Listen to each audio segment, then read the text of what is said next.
Land will see a bit more cloud today over northern England, Wales, parts of the Midlands, and here again too, one or two isolated but potentially heavy showers could develop. Most places fine and bright with sunny spells. Not as hot across the south, but we still get up to 24, 25 degrees. So still feeling pretty warm in that sunshine. Always a little cooler along some of these North Sea coasts with the breeze coming in, continuing to feed in some cloud at times for Lincolnshire and East Anglia.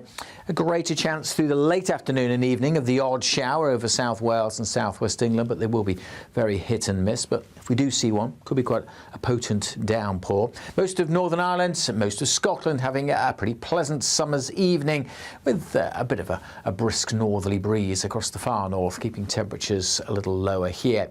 Temperatures will dip away quite a bit on Saturday evening, so bear that in mind. If you are heading out this evening, it will turn quite fresh quite quickly under largely clear skies. Still a bit of a northerly breeze blowing along the east coast, maybe some thicker cloud heading towards the northwest of Scotland, but generally clear skies, and those temperatures quite a bit lower than they have been over recent nights. Towns and cities in the north dropping down to 10 or 11 Celsius, but rural spots will be well below that, so well down into single figures. Sunday's another fine day by and large. Yes, a fresh start, but then sunny spells for most, a bit more cloud in the east again, one or two showers over northern Scotland perhaps, but generally the wind's light, plenty of sunny spells, and after that coolish start, temperatures in the afternoon for most places getting back into the 20s, mid-20s across the south. Bye for now. Today's outlook: cool, calm and completely horizontal. Boxed Aircon sponsors the weather on GB News. We're celebrating a golden summer with your chance to win a real gold bar. That's right, a fine gold bullion bar worth over £5,000 could be yours. We're also going to make sure your finances are fabulous with £60,000 in tax-free cash. For a chance to win, text GOLD to 63225. One entry costs £2.50 plus one standard network rate message, or text BONUS to 63225. 5 entries cost £5 plus one standard network rate message. Go to gbnews.com/win. Entry start at £2.50. Call 0903 686 3232. Calls cost £2.50 plus your network access charge. Or post your name and number to GB22 PO Box 8690 Derby DE1 9TT. UK only. Entrance must be 18 or over. Lines close at 4 p.m. on the 21st of August. This is a network giveaway. Entries will be pooled. Please check the closing time if listening or watching on demand. Good luck. Some people enjoy lazy Sunday mornings, but not me. What's the truth of the matter? So that's a very live question. Would you support him if he waters down these plans? Before the spin sets in, I'll be getting to the truth. This is personal. No soft questions, no easy answers. It's one thing if the state has rules in this country. It's another thing whether the police and others actually police them. Setting the agenda and holding those in power to account. You can't really blame her if the system is set up this way. You will not want to miss it, trust me. The Camilla Tominey Show, Sundays from 9:30, only on GB News. You want to know what's really going on in the corridors of power? Labour don't know what to do with you half the time, and that makes you quite lethal in the chamber. Get behind the headlines with Chopper's Political Podcast. Join me, Christopher Hope, as I sit down with the great and the good of British politics. We'll see where this ruling takes us. These are the stories shaping our nation. Chopper's Political Podcast, available now on all platforms. Listen in and stay ahead. Join me, Nana Akweer, for an informative, interactive news programme with a difference. It's fun. No, you didn't say that, Dave. I'm so surprised. I think there's an element of truth to that. Join me from 3 p.m. every weekend, only on GB News, Britain's news channel. From the school run to the home run, watch a new show for all of Britain. So he can say whatever he wants. A straight talking show where all voices are heard. And when are we going to stop talking about smashing the gangs and actually do it? With the stories that matter from every part of our country. There's a bit of a crash landing there for your Chancellor. Bold, fearless and standing up for you. That's me, Martin Daubney, 3 p.m. till 6 p.m. weekdays, here only on GB News. The People's Channel, Britain's news channel. more and more people are now tuning in to GB News. They shape our programmes, we try and incorporate them in our shows as much as we can. Our audience are really interactive. Our listeners, our viewers, they're growing. And that's because they tell their friends and family about what we're doing here at GB News. It feels like the depth of that connection has strengthened as well. Thank you so much for speaking to us on GB News. Come and say hello to everybody that's here from GB News. It's been an exceptional event. We've come a long way here now. Thank you, GB News! What's so unique about GB News viewers is that they really, really love our country. And they talk about us so proudly. We're on a journey together. We are here for all of Britain. We believe in this country, we believe in its people, and we believe in all of the communities who live here. That's what makes us the fearless champion of Britain.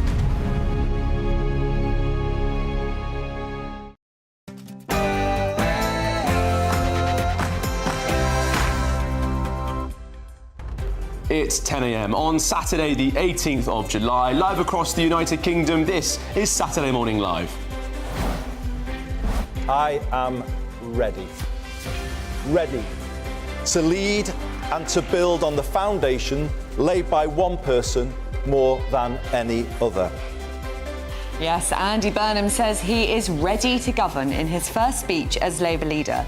But will he be able to change the country, or is Britain on course for a return to the 1970s? Yes, Andy Burnham will walk into 10 Downing Street as Prime Minister on Monday, but who will be in his cabinet? We'll have all the latest reports. And the White House backs Argentina's football team after players, including Messi, held a Falkland Islands banner following their World Cup semi-final win against England. Messi is one of the greatest of all time. And in terms of the ability, the opportunity to be able to make, those statements, they have the ability to do that in the United States of America. Henry Novak's family have released a statement after his murderer's mother is jailed for 3 years for removing the weapon from the scene of the crime. And amid the recent warm weather, questions have been raised about how our electricity grid is coping with increased temperatures alongside a very fast push to renewable energy. The government denies we were ever close to blackouts, but is our energy policy really still on the right track? And today is the final day of CPAC GB. We'll go live to the conference and we'll hear from the former Prime Minister Liz Truss.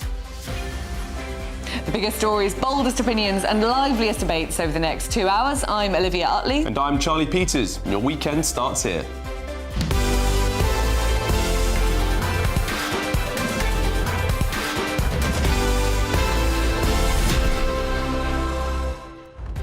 I mean, that is an extraordinary statement, isn't it, from the US saying that they back the Argentinian football team before unrolling that banner saying that the Malvinas is Argentina's. FIFA should be, I think, suspending them from the final of the World Cup. They definitely won't be doing that. But it was an extraordinary statement and very, very strange to get international backing.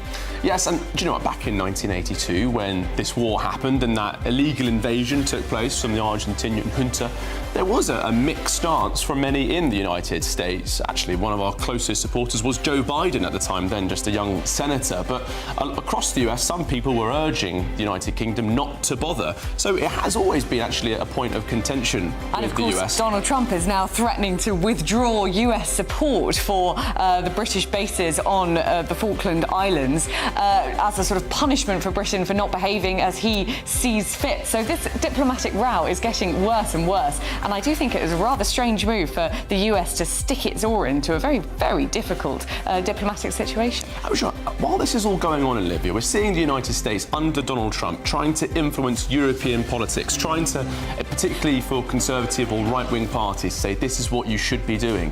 But at the same time, they're trying to have this influence and this strategic vision for Europe.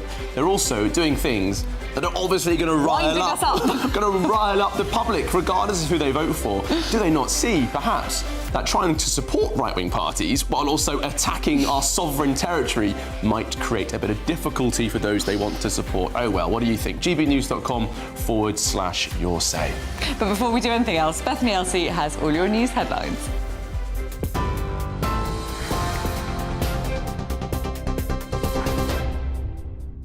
Thank you both. Good morning. Your top stories from the GB newsroom at 4 minutes past 10.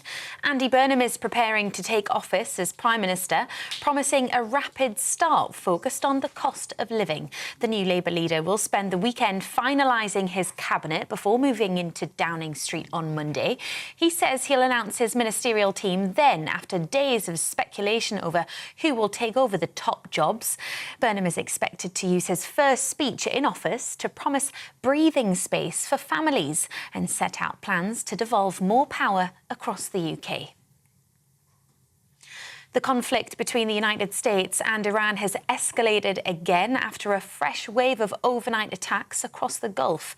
Iran says it targeted American military assets and infrastructure in Bahrain, Kuwait and Qatar after a 7th consecutive night of US airstrikes on Iranian military sites. Kuwaiti officials say a power plant was damaged, while the United Nations has voiced growing concerns over attacks on civilian infrastructure. The mother of Henry Novak's killer has been sentenced to 3 years in prison for removing a knife from the scene of the crime. 53-year-old Kiran Kaur was found guilty at Southampton Crown Court in May of assisting an offender. The prosecution told the court her role was crucial in removing the murder weapon from the scene, while her lawyers say she acted out of an instinctive desire to protect her child.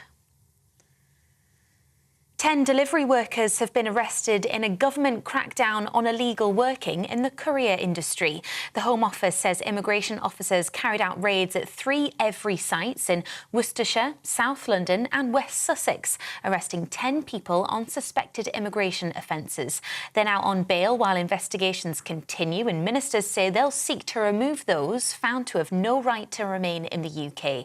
Employers found to have broken the rules could face fines of up to £60,000 for each illegal worker. Millions of drivers are being warned to expect busy roads this weekend as the summer getaway gets into full swing. The RAC says more than 14 million journeys are planned between Friday and Sunday, with Saturday expected to be the busiest day. That's around 10,000 outbound cars are forecast to pass through the port of Dover as families head overseas, with further delays expected due to the EU's new entry-exit system. And tributes are being paid to the legendary cricketer Sir Gary Sobers, who's died at the age of 89. He played for the West Indies for 20 years, making his first Test appearance in 1954, and is widely regarded as one of the finest all-rounders of all time. West Indies cricket posted on X, "A great innings has come to an end." Former England and Yorkshire captain Sir Geoffrey Boycott told us he was naturally gifted. Well, he walked purposeful, like a panther on the prowl. I've actually always believed that the great players, they walk to the crease to bat, giving the impression to the opposition that, here, I'm coming, I'm ready. He walked purposeful. He was always lithe and graceful and athletic. And his batting, his bowling, even his fielder, short leg slip, he was naturally gifted. Those are your latest headlines for now. Let's get back to Charlie and Olivia. Tune into GB News Radio wherever you are. Online, on DAB digital radio, on TuneIn, on Radio Player, on Nation Player and on your smart speaker. Just say, play GB News.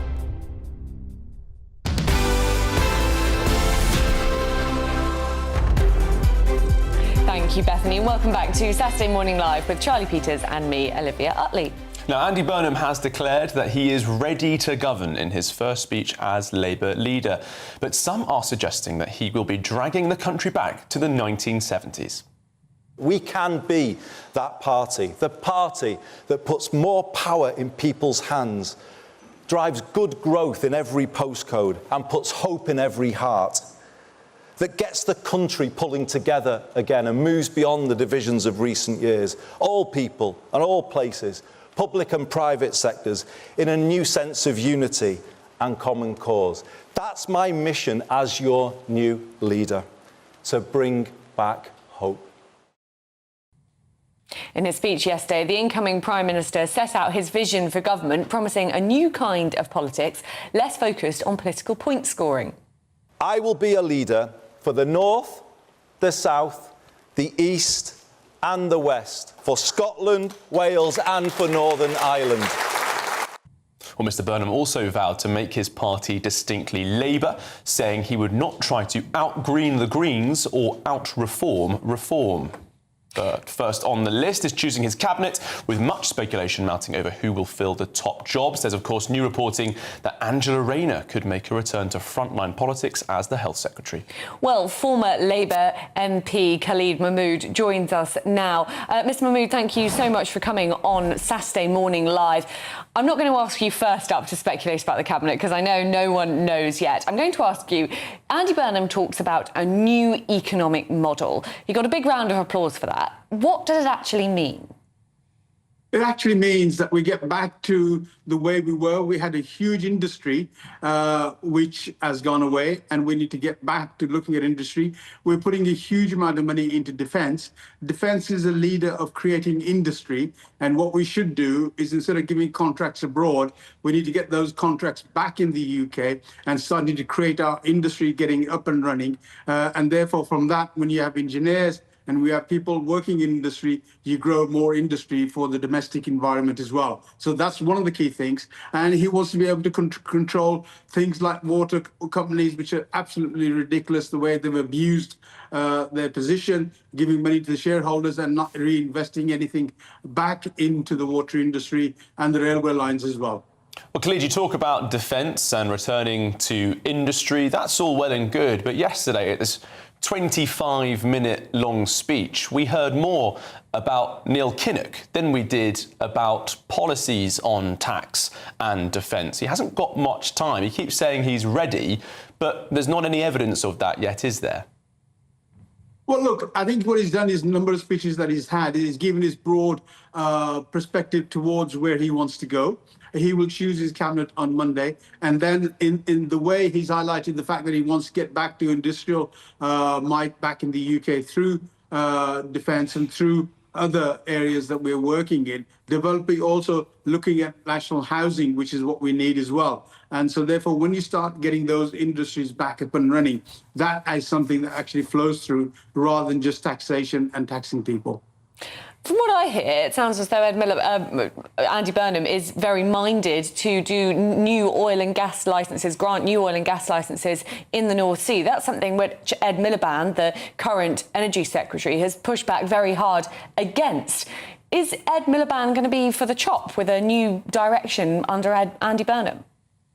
Well, look, I think as far as I'm aware, that Andy is concerned about getting our industry, getting us back up into prosperity. And the only way you do that is if you have your own grown energy.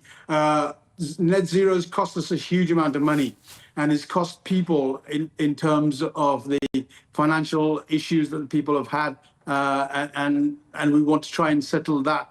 And the only way to settle that is to look at creating our own energy, getting people back into work up in the North Sea and trying to deliver that. And so those are all part of that. And I think what Andy brings is he's seen at his own level in Manchester as a mayor of the things that need to be delivered. And I certainly want those things delivered in Birmingham as well. Khalid, you're a serious Labour man, but looking at the pictures we're seeing on our screens now and, of course, reflecting on some of the language yesterday, it's all very joyful, in fact, quite jokey. Lucy Powell, who's widely tipped to be the next Deputy Prime Minister, making jokes about them all going out and having a water fight, about it's the last day of term at school. Do you think that the Labour Party recognise the sense of anger and frustration around the country? Are they getting the mood music right? I mean, we're approaching a deficit of £3 trillion. We've got asylum seekers who arrived illegally on small boats being jailed for attacking women just walking home from nights out. People are really angry about these issues right around the country, and they're making fun jokes and being very positive in their speeches. Is that appropriate? Is that right? I think, look, I think this is an occasion at the moment where people feel that we've got a new leader and perhaps some of us are letting our hair down.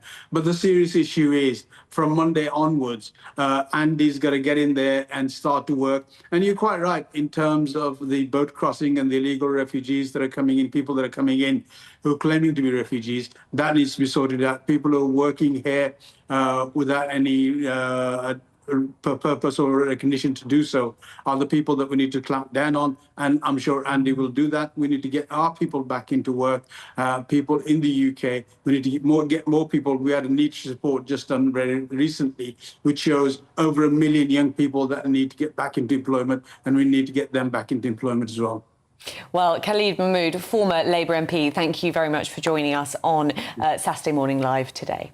We're joined now by political correspondent at The Sun, Tom Scotson. Tom, good to have your company this morning. You just heard from Khalid pointing out the various areas where Labour might make some changes under Andy Burnham, but how much headroom do they actually have, especially with what could be argued as a very limited democratic mandate?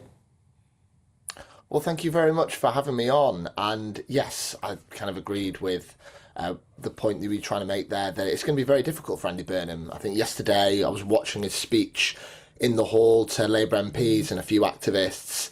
And of course, many of his close allies said there was a lot of hope in the room. There was a bit more energy than there had been over the past year, particularly the despondency with Starmer. But I think what really shows that is lacking, and I think it shows the lack of political capital that Andy Burnham does have, is that many of the same faces he's going to have to recruit back to the cabinet. He can't afford a new clean sweep, and I think that's why we're seeing reports of Angela Rayner coming back to the cabinet as health secretary. His close ally Louise Haigh, who was sacked by Starmer, is therefore also coming back. And Miatta Fahnbulleh, a lesser known figure, but also one that was part of Starmer's ministerial team, a very close ally of Ed Miliband. But I think also the problem is, and I think he's going to face in the first couple of weeks, is yes, there's this hope and optimism among Labour MPs and a few activists, but he's going to start upsetting a lot of his close allies. And I think we've already seen reports of Ed Miliband growing increasingly frustrated that he's not going to get that top job of Chancellor that he's craved for decades, and he's probably going to get something Foreign Secretary at best. So it's going to be very interesting over the next couple of weeks to see who he's going to upset. Really interesting. And of course, there are lots of rumours, whisperings in Westminster that Shabana Mahmood is going to be the Chancellor.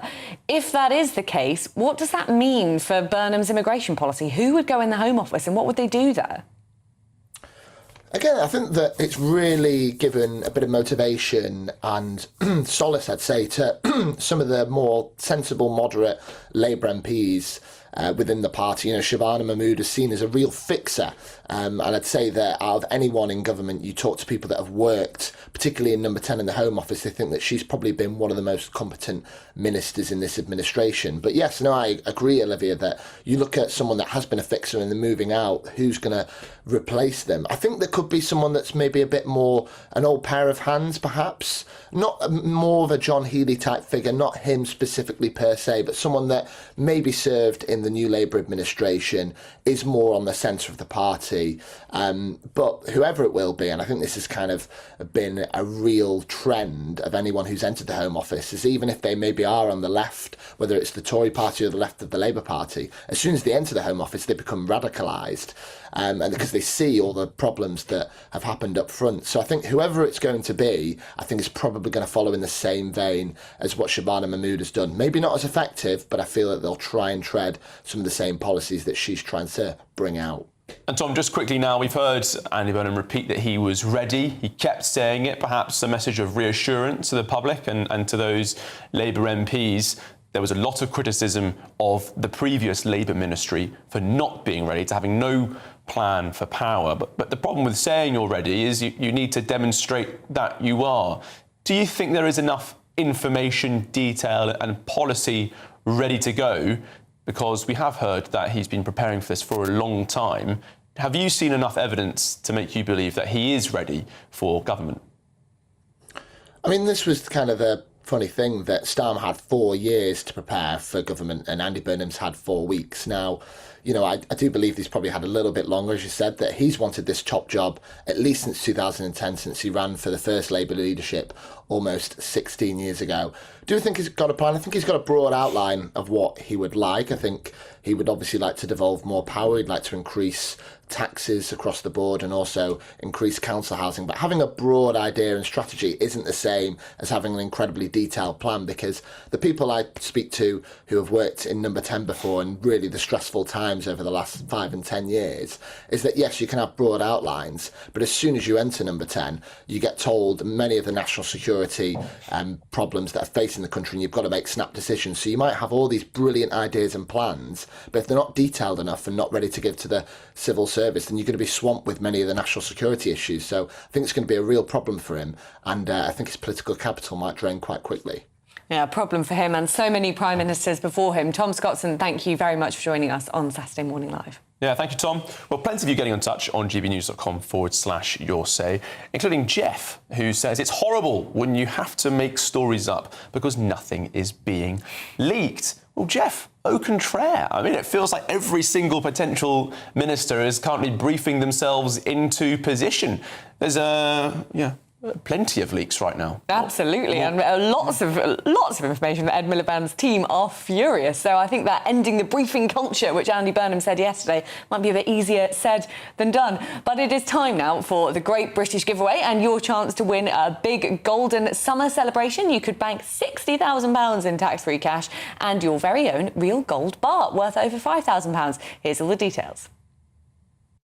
What would you do with £60,000 cash? What would you do with a real gold bar? Well, both have to be won in our Golden Summer celebration. First, there's £60,000 in tax-free cash to bolster your bank account this year. You can spend it on treats, splash out on the family, or just save it for a rainy day. It's entirely up to you. Plus, we'll also give you a fine gold bar worth over £5,000. That's genuine gold that you could gift to a loved one or just lock up in your own personal vault. The gold and the cash really could be yours. For a chance to win £60,000 in tax-free cash and a real gold bar, text GOLD to 63225. One entry costs £2.50 plus one standard network rate message. Or text BONUS to 63225. 5 entries cost £5 plus one standard network rate message. Go to gbnews.com/win. Entries start at £2.50. Call 0903 686 3232. Calls cost £2.50 plus your network access charge. Or post your name and number to GB22 PO Box 8690 Derby DE1 9TT. UK only. Entrants must be 18 or over. Lines close at 4 p.m. on the 21st of August. This is a network giveaway. Entries will be pooled. Please check the closing time if listening or watching on demand. Good luck. Yes, good luck, folks. And still to come here on Saturday Morning Live. Today is the final day of CPAC Great Britain. We'll be going live to the conference and we'll speak with the former Prime Minister Liz Truss. But next, the pension age could soon rise to 70, even if the triple lock is scrapped. Is the dream of retirement dying? I'm certainly never really expecting to retire. This is Saturday Morning Live on GB News, Britain's news channel.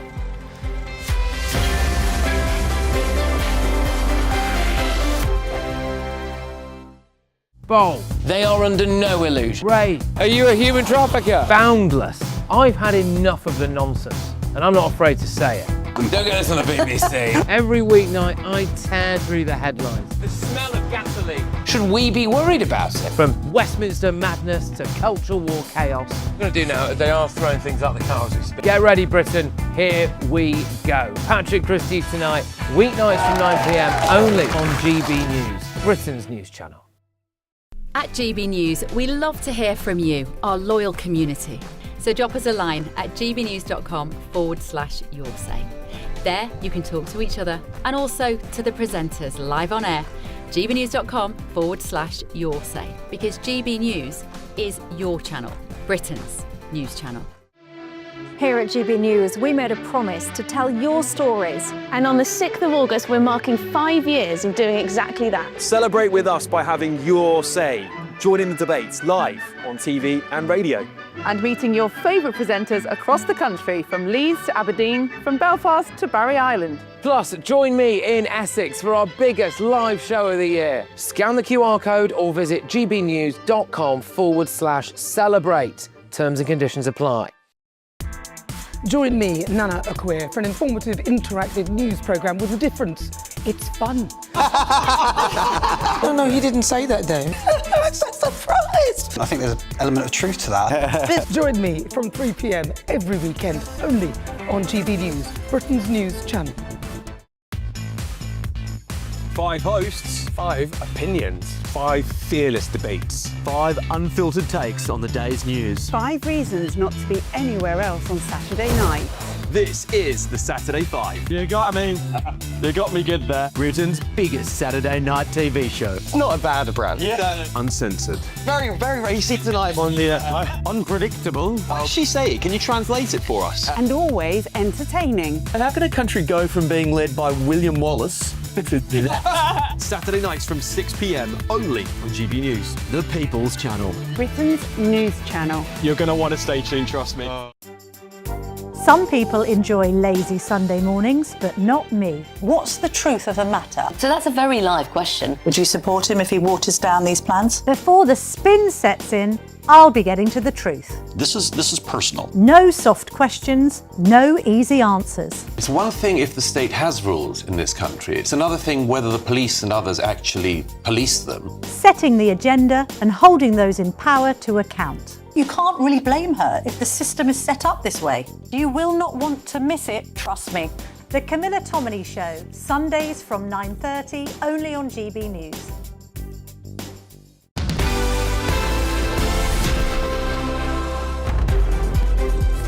Welcome back. And to look through the top stories of today, we're delighted to be joined by political commentator Jennifer Powers and former Labour advisor Scarlett Maguire. So we've got that big speech. I'm going to start with you, Scarlett. Thank you very much for coming to Saturday Morning Live today. Got that big speech from Andy Burnham yesterday. He said that Britain took a number of wrong turns in the 80s, basically blamed Thatcher, who obviously left power 40 years ago, for all of Britain's ills.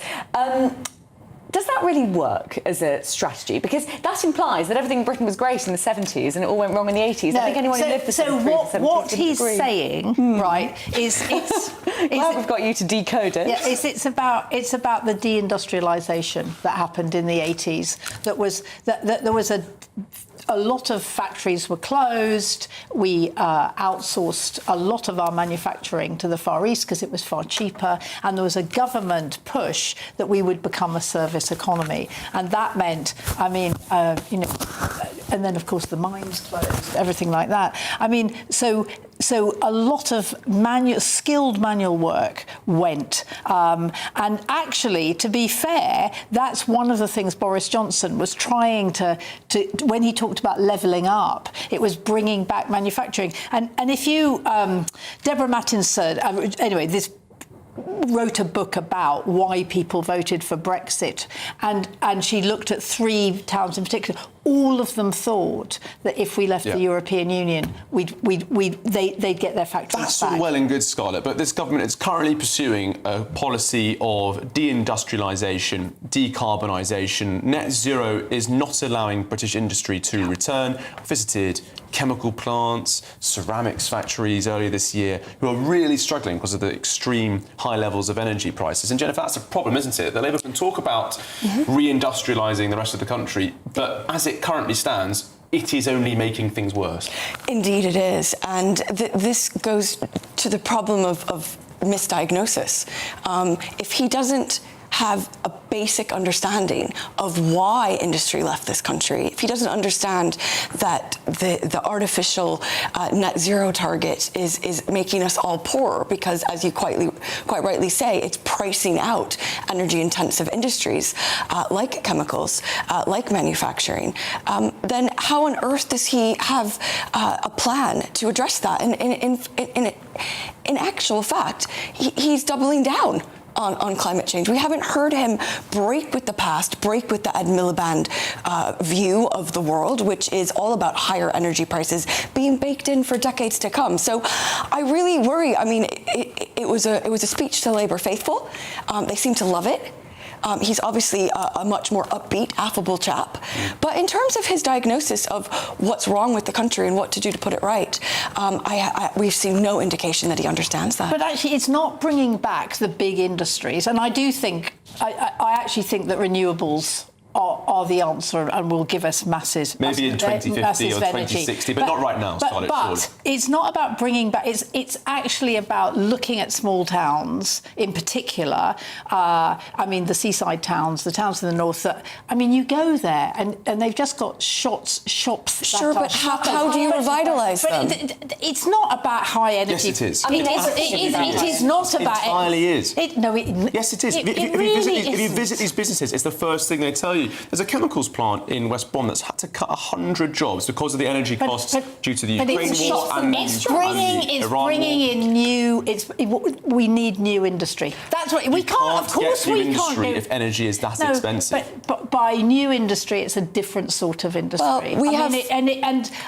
And we don't know what he's going to do. We really don't. Yeah, we don't. Which is absolutely right, because he's not Prime Minister. And he cannot talk seriously about things until he becomes Prime Minister. We've got a Prime Minister at the moment, and when Andy Burnham goes to see the King and becomes Prime Minister, we then will know what he's going to do. It's all going to come out on Monday, apparently. No, listen. On energy is obviously the foundation of the economy.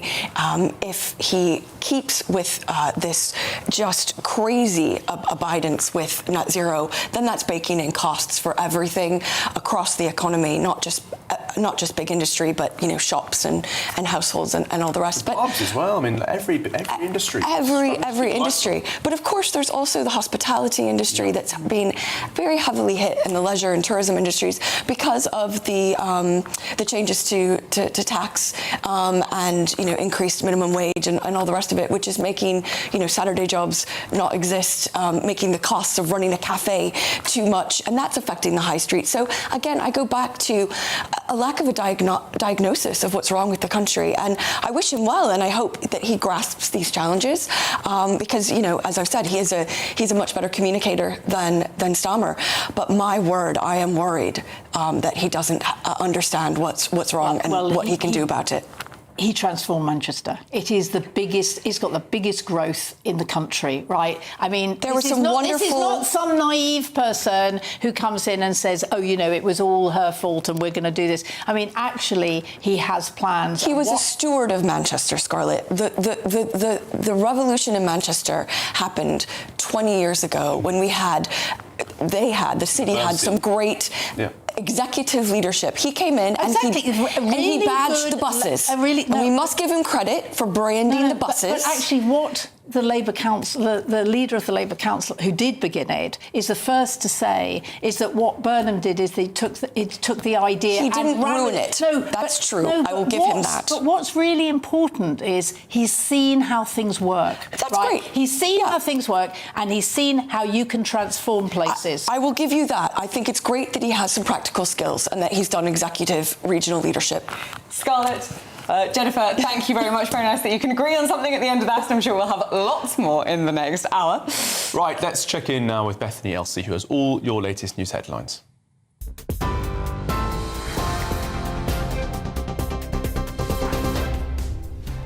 Thank you both. Good morning. The headlines from the GB Newsroom. Andy Burnham is preparing to take office as Prime Minister, promising a rapid start focused on the cost of living and devolving more power across the UK. The new Labour leader will spend the weekend finalising his cabinet before moving into Downing Street on Monday. The conflict between the United States and Iran has escalated again after a fresh wave of overnight attacks across the Gulf. Iran says it targeted American military assets and infrastructure in Bahrain, Kuwait and Qatar after a 7th consecutive night of US airstrikes on Iranian military sites. Millions of drivers are being warned to expect busy roads this weekend as the summer getaway gets into full swing. The RAC says around 10,000 outbound cars are forecast to pass through the port of Dover as families head overseas, with further delays expected due to the EU's new entry-exit system. And tributes are being paid to the legendary cricketer Sir Gary Sobers, who's died at the age of 89. He played for the West Indies for 20 years, making his first Test appearance in 1954, and is widely regarded as one of the finest all-rounders of all time. You're up to date for now. I'll have more for you at 11 o'clock. Take the GB News family with you on any device. As long as you have an internet connection, tune into GB News anywhere on the planet or beyond. Thanks, Bethany. Right, still to come here. Today is the final day of CPAC GB. We'll go live to the conference and speak with the former Prime Minister Liz Truss. But next, amid the recent warm weather, questions have been raised about how our electricity grid is coping with increased temperatures alongside a push to renewable energy. The government denies we were ever close to blackouts, but is our energy policy really on the right track? This is Saturday Morning Live on GB News, Britain's news channel. See you in a moment. Good morning. Welcome to your latest weather update from the Met Office here on GB News. Another fine day, by and large, a little bit less hot than recent days. A pleasant summer's day for most. There is the chance of seeing a shower, but if you're after rain, well, I'm afraid to say that most places won't see any all weekend. The odd shower across the east of England with thicker cloud here. And inland, we'll see a bit more cloud today over northern England, Wales, parts of the Midlands, and here again too, one or two isolated but potentially heavy showers could develop. Most places fine and bright with sunny spells. Not as hot across the south, but we still get up to 24, 25 degrees. So still feeling pretty warm in that sunshine. Always a little cooler along some of these North Sea coasts with the breeze coming in. Continuing to feed in some cloud at times for Lincolnshire and East Anglia. A greater chance through the late afternoon and evening of the odd shower over South Wales and South West England, but they will be very hit and miss. But if we do see one, could be quite a potent downpour. Most of Northern Ireland, most of Scotland having a pretty pleasant summer's evening with a bit of a brisk northerly breeze across the far north, keeping temperatures a little lower here. Temperatures will dip away quite a bit on Saturday evening, so bear that in mind if you are heading out this evening. It will turn quite fresh quite quickly under largely clear skies. Still a bit of a northerly breeze blowing along the east coast, maybe some thicker cloud heading towards the northwest of Scotland, but generally clear skies and those temperatures quite a bit lower than they have been over recent nights. Towns and cities in the north dropping down to 10 or 11 Celsius, but rural spots will be well below that, so well down into single figures. Sunday's another fine day by and large. Yes, a fresh start, but then sunny spells for most, a bit more cloud in the east again, one or two showers over northern Scotland perhaps, but generally the wind's light, plenty of sunny spells, and after that coolish start, temperatures in the afternoon for most places getting back into the 20s, mid-20s across the south. Bye for now. Exciting news. Every Friday, my Patrick Christie's Tonight Show is going to have a twist to it. We're welcoming some special guests. You. That's right, on Fridays I'm going to be doing my show in front of a live studio audience because this show is about you and what you have to say. It's going to be the same big debates, same big topics, same big opinions. But every Friday night at 9 p.m, you are invited to come on down to Patrick Christie's Tonight to be a part of the action. Only on GB News, the People's Channel, Britain's news channel. Welcome to Free Speech Nation with me, Josh Howard. This is the show where each week we see what's happening in the world of culture, current affairs and politics. First we'll say, welcome to the UK. Oh, thank you. And we're not afraid to use our free speech so that you can use yours. It's not controversial in the slightest to anyone who hasn't lost their mind. Free Speech Nation, Sunday nights at 7 p.m. Only on GB News, the People's Channel, Britain's news channel.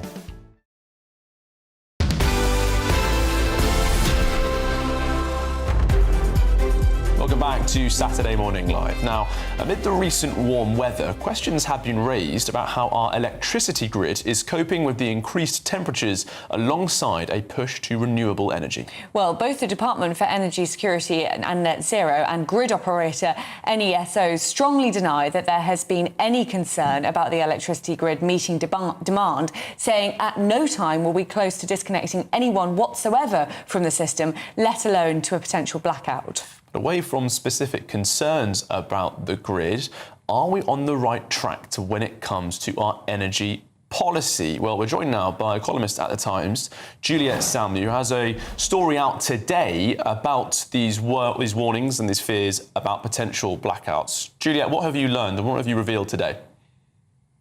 So today we have a story based on an internal document from NESO, which is the state body that runs the grid, which basically details an incident that happened on June the 23rd at the height of the heat wave in June, which basically shows that the grid did not have enough generation. There wasn't enough energy going into it to meet demand.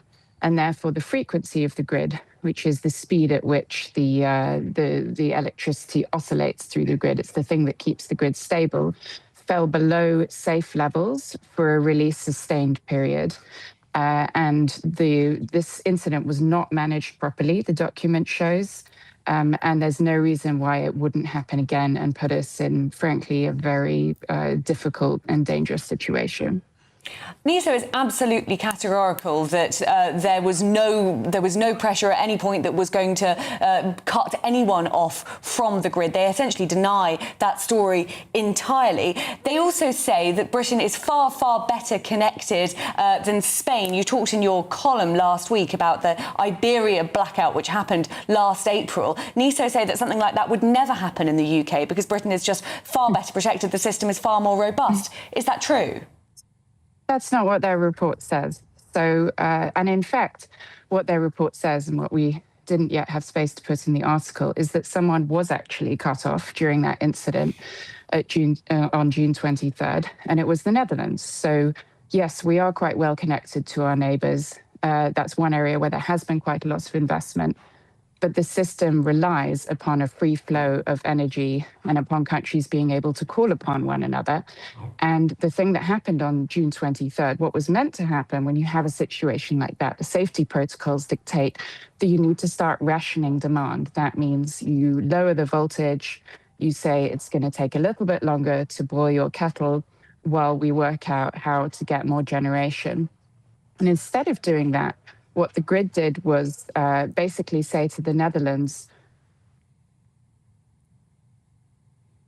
Oh, I think we've lost Juliet there, who was about to tell us what the grid said to the Netherlands. But I'd love to unfortunately, know what the grid said to the Netherlands. I don't think we've put that particular instance to NESO or the Department for Energy and Net Zero, but we will go to them because, of course, as you just heard from Juliet, that wasn't actually in her article today. Should say that Ofgem announced on Friday yesterday that it would oversee an investigation into allegations that NESO had covered up the seriousness of the incident, and the regulator has also ordered another review to determine whether the grid was operated safely and if the rules were broken. But the chief executive of NESO has dismissed the allegations when he met with employees earlier this week. These are absolutely huge allegations from the Times and Juliet Samuel, and of course there will be a full investigation. But if it does turn out to be true that NESO have been covering up, that people have been, that there's been cut-offs from the grid and that potentially we were close to a blackout, that would be very, very scandalous. The Department for Energy and Net Zero has hit back hard against this, we should say, and has robustly denied this story. It says the UK has one of the most reliable electricity systems in the world. In its 75-year history, there has never been a complete shutdown. We are very confident in our security of supply arrangements and that NESO have the tools they need to manage the system. At no time has there been any concern about being able to meet demand, even during the current heatwave. We've also got a statement from a NESO spokesman who said that during an unprecedented period of extreme heat and tight margins across Great Britain and Europe, the electricity system operated securely. No customer demand was disconnected, frequency and voltage remained within statutory limits, and no lines or cables were overloaded. A full review into the analysis of system and market operation is underway and will be published.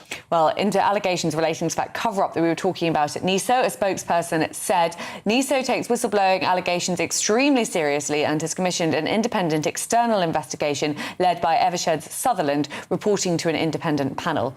The terms of reference for this investigation are still being finalised and will be published on NESO's website shortly to provide transparency both for NESO staff and for our external stakeholders. Well, we will be following that story very closely indeed and will give you any updates. Plenty of statements there. Right, still to come here on Saturday Morning Live.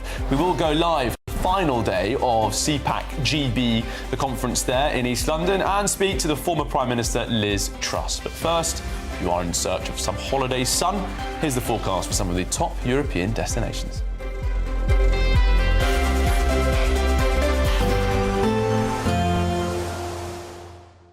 I forecast a perfect holiday in the sun. Weather looking good then? For sure, and no worries about our travel insurance. All Clear Travel Insurance sponsors GB News Travel Destinations Forecast. Lots of sunshine around the Mediterranean through this weekend and beyond. Still very hot in Croatia and Italy, but temperatures here into next week just dipping off a little bit. Hot and sunny too for most of Greece and Turkey. The small chance of 1 or 2 isolated heavy showers across the far northeast of Italy. Most of Iberia also dry and sunny. Here too, temperatures just dipping a little bit. Sunny spells across the Canaries. Lots more sunshine to come into next week, but particularly for Rome and Dubrovnik, those temperatures just dipping.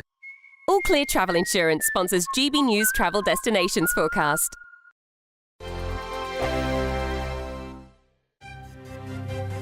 GB News Breakfast. Every day from 6 a.m. Olympian Sharon Davies. Sharon, thanks so much for joining us this morning. I think this is preposterous that we're banning Sports Day for kids, and our viewers are obviously also thinking this is completely bonkers. But is there a case to be made that perhaps we should be looking after young people when the heat is quite extreme in many people's cases, they'll say? What do you think, Sharon? I think looking after our kids is making them resilient and giving them a sports day. I mean, sport in schools has been relegated year on year on year, and it's so depressing. You know, it's such an important part of young people's lives. Give them a hat, give them some sunscreen, make sure they're drinking plenty of water, stick them in the shade when they're not, actually having a little race. This is all about just kids getting used to life, and wrapping them in cotton wool is not the answer. The People's Channel. Britain's newsroom. Weekday mornings from 9:30. So you go along to the car showroom and only like 10% at most, maybe 15 pay cash. The rest buy on some form of financing.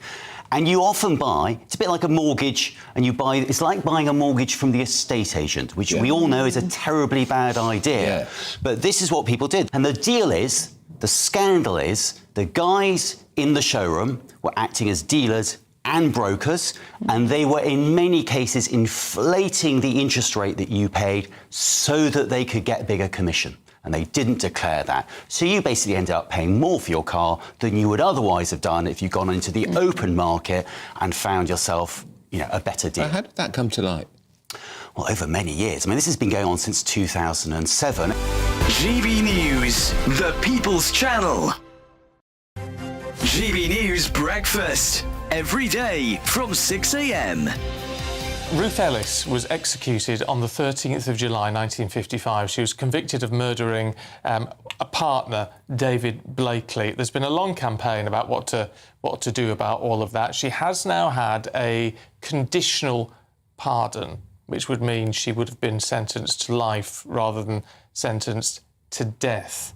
So it's a significant move, but what do her family make of it? Well, her grandson, Stephen Beard, is here alongside solicitor Grace Horton. Good to see you both this morning. I mean, look, from a family perspective, Stephen, what does this mean? It's huge. It was a monumental day yesterday. In essence, it's the removal of a negative blotch in our family history. We have effectively rewritten history because ultimately, for the last 70-odd years, the truth hasn't been known. GB News, the People's Channel. To all of you who voted for GB News to win at the Trick Awards for the 4th year in a row. The winner is GB News. Thank you so much for voting for us. It's because of you that we're so proud to be the People's Channel, and it's because of you that we are Britain's news channel. It's voted for the people who watch us. Well, we've got the best viewers in the world, haven't we? The most loyal viewers. Thank you.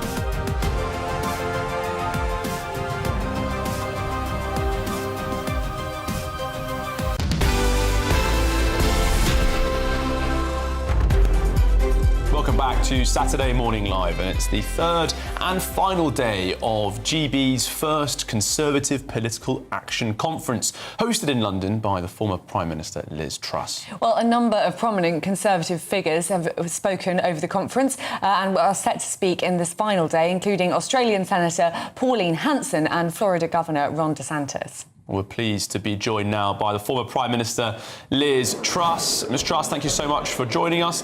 What is the purpose of this conference? What are you trying to achieve?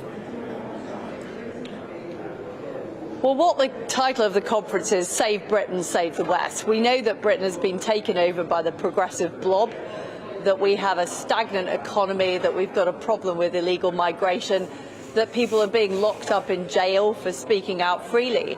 And what this is about is building a movement that includes the political parties. So we've got the Reform Party here, we've got the Conservative Party here, but also people who just care about their country, talking about what we need to do to make Britain great again. Are people actually interested, though? Because most of the photos that I've seen from CPAC have been empty chairs in the audience. Are people listening to what you've got to say? Well, we've had a packed-out event. We had a speech from Nigel Farage last night. We had a packed-out gala dinner.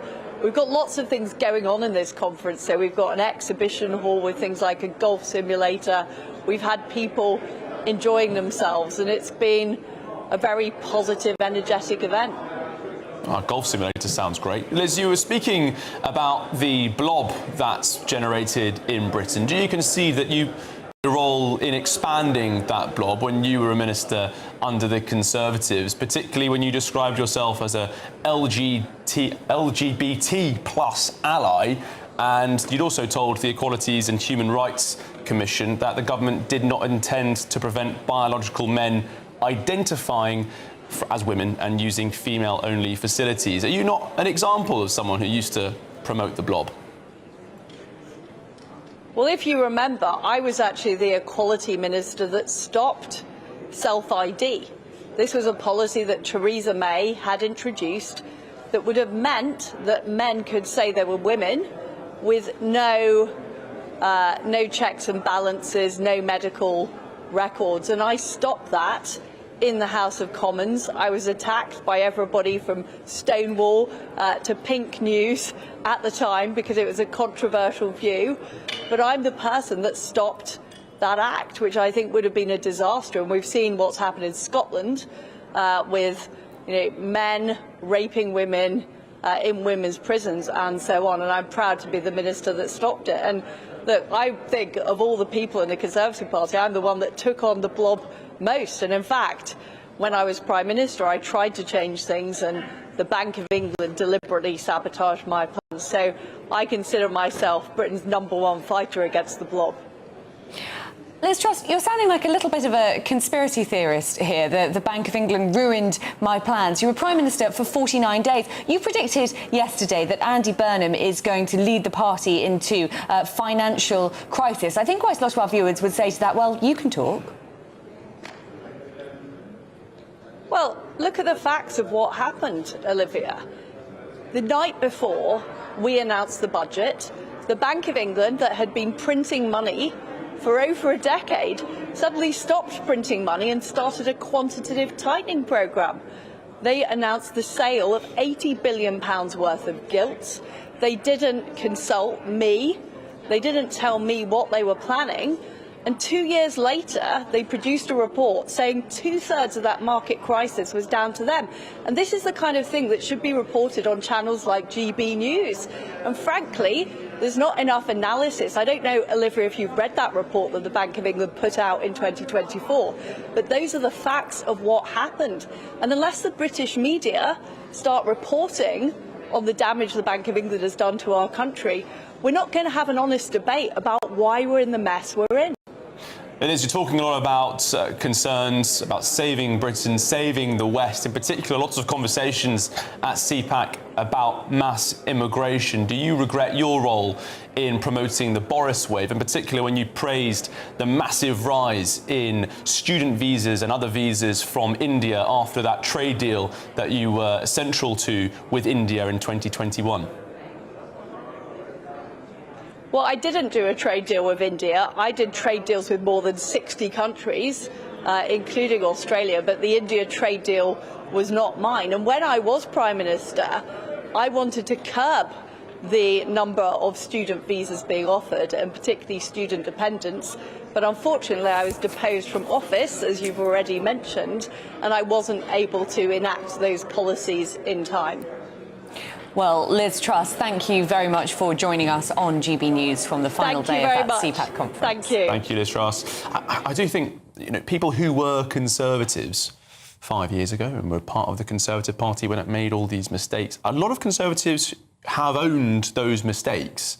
It's very interesting that Liz Truss perhaps didn't want to do that. Yeah, it is interesting because Kemi Badenoch, every time we ever speak to her, says, we are willing to say that we made a lot of mistakes under the last government, even though she was part of that last government. And Liz Truss isn't willing to do that. And of course, Liz Truss has had an unbelievable sort of transformation, political transformation.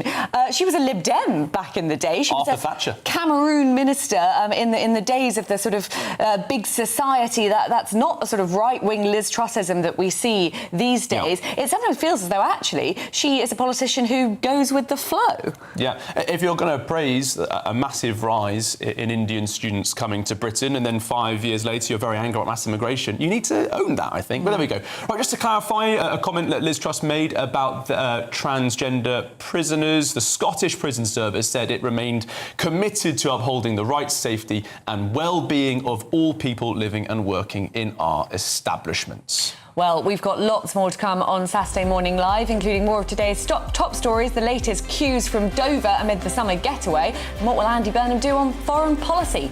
Don't go anywhere. This is Saturday Morning Live.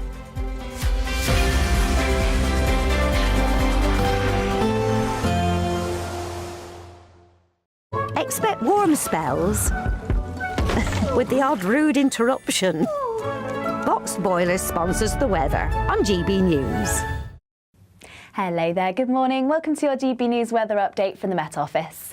Not feeling quite as warm today, especially after the hot spell this week. We'll see some clouds, some showers, the best of the sunshine across the south, but no real significant signs of rain, all thanks to high pressure out towards the west. This will bring in a northerly flow across the country, and at times this will drag in some cloud, mostly across the far north of Scotland and eastern areas of England, and thick enough at times to produce some very light showers. The best of the sunshine is going to be across southern parts of England, southern parts of Wales. Still quite a warm day ahead across parts of the southwest. Highs still reaching around 27, maybe 28 degrees Celsius here. But for many, it's a slightly cooler, fresher day. Temperatures more towards average for the time of year. Now, to finish off Saturday, there could be some heavy showers across parts of Wales, sinking their way southwards, fairly hit and miss, but some of them could be heavy with some rumbles of thunder. A fair amount of cloud across northern England, but actually across Northern Ireland, most of Scotland, there should be some clear spells to finish off the day, some late evening sunshine. Still fairly breezy in that northerly wind, making things feel that bit cooler this evening, but a lot of the cloud will clear its way southwards along with the showers, and quite a few clear skies through the overnight period, actually turning rather chilly in some spots across Scotland, northern parts of England, and rural spots under the clearest skies. Temperatures could drop down to the low single figures, maybe even around freezing, bringing some isolated spots of grass frost, which is something we haven't seen for a long time, but across most towns and cities remaining in the low double digits. Now, for Sunday, there's likely to be less cloud around, so more in the way of sunshine. Still some showers on the cards across northern parts of Scotland, and then later some showers bubbling up across parts of the southwest. But for most, it's another dry, settled day and feeling warm in the sunshine. Expect warm spells with the odd rude interruption. Box Boilers sponsors the weather on GB News. What would you do with £60,000 cash? What would you do with a real gold bar? Well, both have to be won in our Golden Summer celebration. First, there's £60,000 in tax-free cash to bolster your bank account this year. Plus, we'll also give you a fine gold bar worth over £5,000. For a chance to win, text GOLD to 63225. One entry costs £2.50 plus one standard network rate message. Or text BONUS to 63225. 5 entries cost £5 plus one standard network rate message. Go to gbnews.com/win. Entry starts at £2.50. Call 0903 686 3232. Calls cost £2.50 plus your network access charge. Or post your name and number to GB22 PO Box 8690 Derby DE1 9TT. UK only. Entrants must be 18 or over. Lines close at 4 p.m. on the 21st of August. This is a network giveaway. Entries will be pooled. Please check the closing time if listening or watching on demand. Breaking news, live updates, stories that matter. From the heart of the GB newsroom to every corner of Britain, with our team of dedicated journalists across the UK. GB News bulletins are there to deliver the latest news that matters to you. Bulletins on GB News, The People's Channel, Britain's news channel. Hi, I'm Michelle Dewberry, and my show is your opportunity to cut through all the noise and dive in headfirst to some robust debates. Ideas clash. Situation, isn't it? Because the failure is you're deliberately avoiding my point. Nothing's held back, And if you think this is the end of it, wait for more. and we do not shy away from the difficult stuff. Sometimes I want to shake people and say, if only you understood. So join me on Jubes & Co weeknights at 6 p.m. only on GB News, Britain's news channel. 5 hosts, 5 opinions, 5 fearless debates, 5 unfiltered takes on the day's news. 5 reasons not to be anywhere else on Saturday night. This is the Saturday 5. You got me good there. Britain's biggest Saturday night TV show. It's not a bad brand. Yeah. Uncensored. Very, very, very easy tonight. On the unpredictable. What does she say? Can you translate it for us? And always entertaining. And how can a country go from being led by William Wallace to Saturday nights from 6 p.m. only on GB News. the People's Channel? Britain's news channel. You're going to want to stay tuned, trust me. I've been in Westminster for a long time, but I know that though power may be here, its effect on people's lives is across the whole of the country. We may be where rules are made, but it's where they're implemented that matters. Join me, Jacob Rees-Mogg, for forthright and frank discussion on where Britain has come from, where it's going, and where it will end up. That's State of the Nation, Monday to Thursday, 8 to 9 o'clock.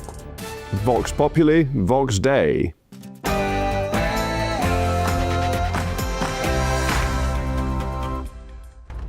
Welcome back. It's 11 o'clock on Saturday, the 18th of July, live across the United Kingdom. This is Saturday Morning Live. I am ready. Ready to lead and to build on the foundation laid by one person more than any other. Yes, Andy Burnham says he is ready to govern in his first speech as Labour leader, but will he be able to change the country, or is the United Kingdom on course for a return to the 1970s? And Andy Burnham will walk into 10 Downing Street as Prime Minister on Monday. Who will be in his cabinet? That's the big question on everyone's lips. We'll get the latest reports. Elsewhere, the White House has dramatically backed Argentinian footballers who, including Messi, held a Falkland Islands banner saying it's Argentinian following their World Cup semi-final win over England. Messi is one of the greatest of all time. And in terms of the ability, the opportunity to be able to make, those statements, they have the ability to do that in the United States of America.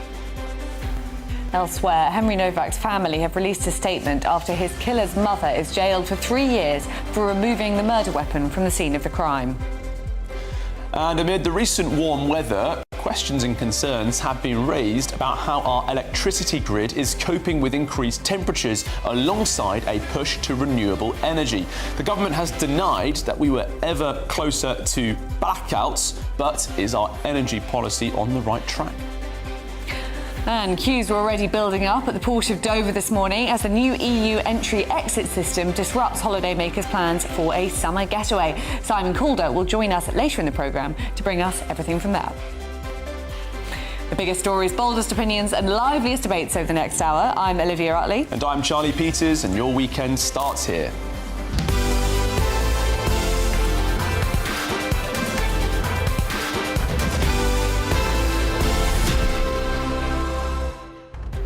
So yesterday morning we were all waiting for that big speech from Andy Burnham, and all we really got were sound bites. We'll have growth in every postcode and love in everyone's hearts, or whatever he was saying yesterday, but very little still about his actual policy plans. Well, Monday all of that is going to have to change, at least to some extent, because he'll reveal who his cabinet are.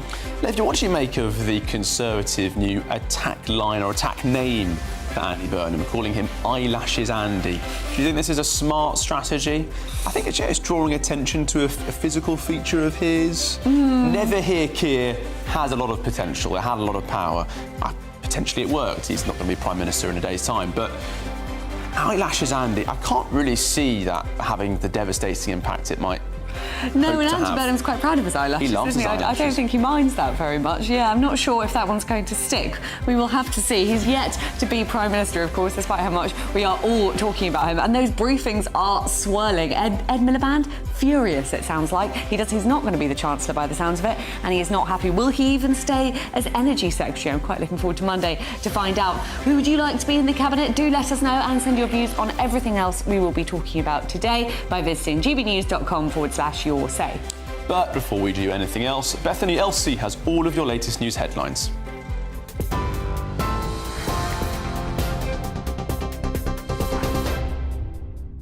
Thank you both. Good morning. Your top stories from the GB newsroom at 3 minutes past 11.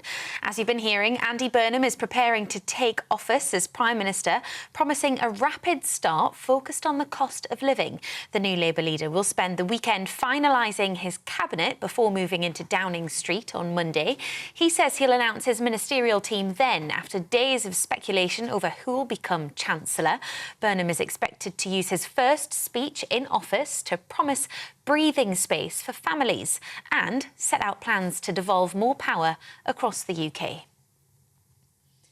The conflict between the United States and Iran has escalated again after a fresh wave of attacks overnight across the Gulf. Iran says it targeted American military assets and infrastructure in Bahrain, Kuwait and Qatar after a seventh consecutive night of US airstrikes on Iranian military sites. Kuwaiti officials say a power plant was damaged, while the United Nations has voiced growing concerns over attacks on civilian infrastructure.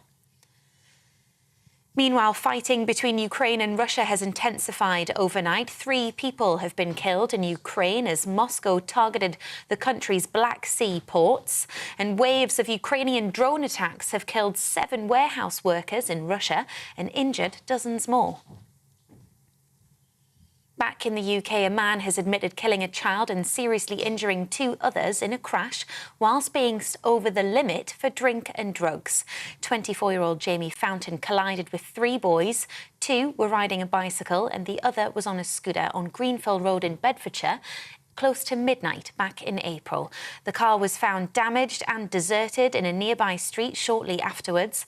13-year-old Noah Campbell was pronounced dead at the scene, while the others were taken to hospital with serious injuries. Mr. Fountain will be sentenced in September. Millions of drivers are being warned to expect busy roads this weekend as the summer getaway gets into full swing. The RAC says more than 14 million journeys are being planned between Friday and Sunday, with today, Saturday, expected to be the busiest day.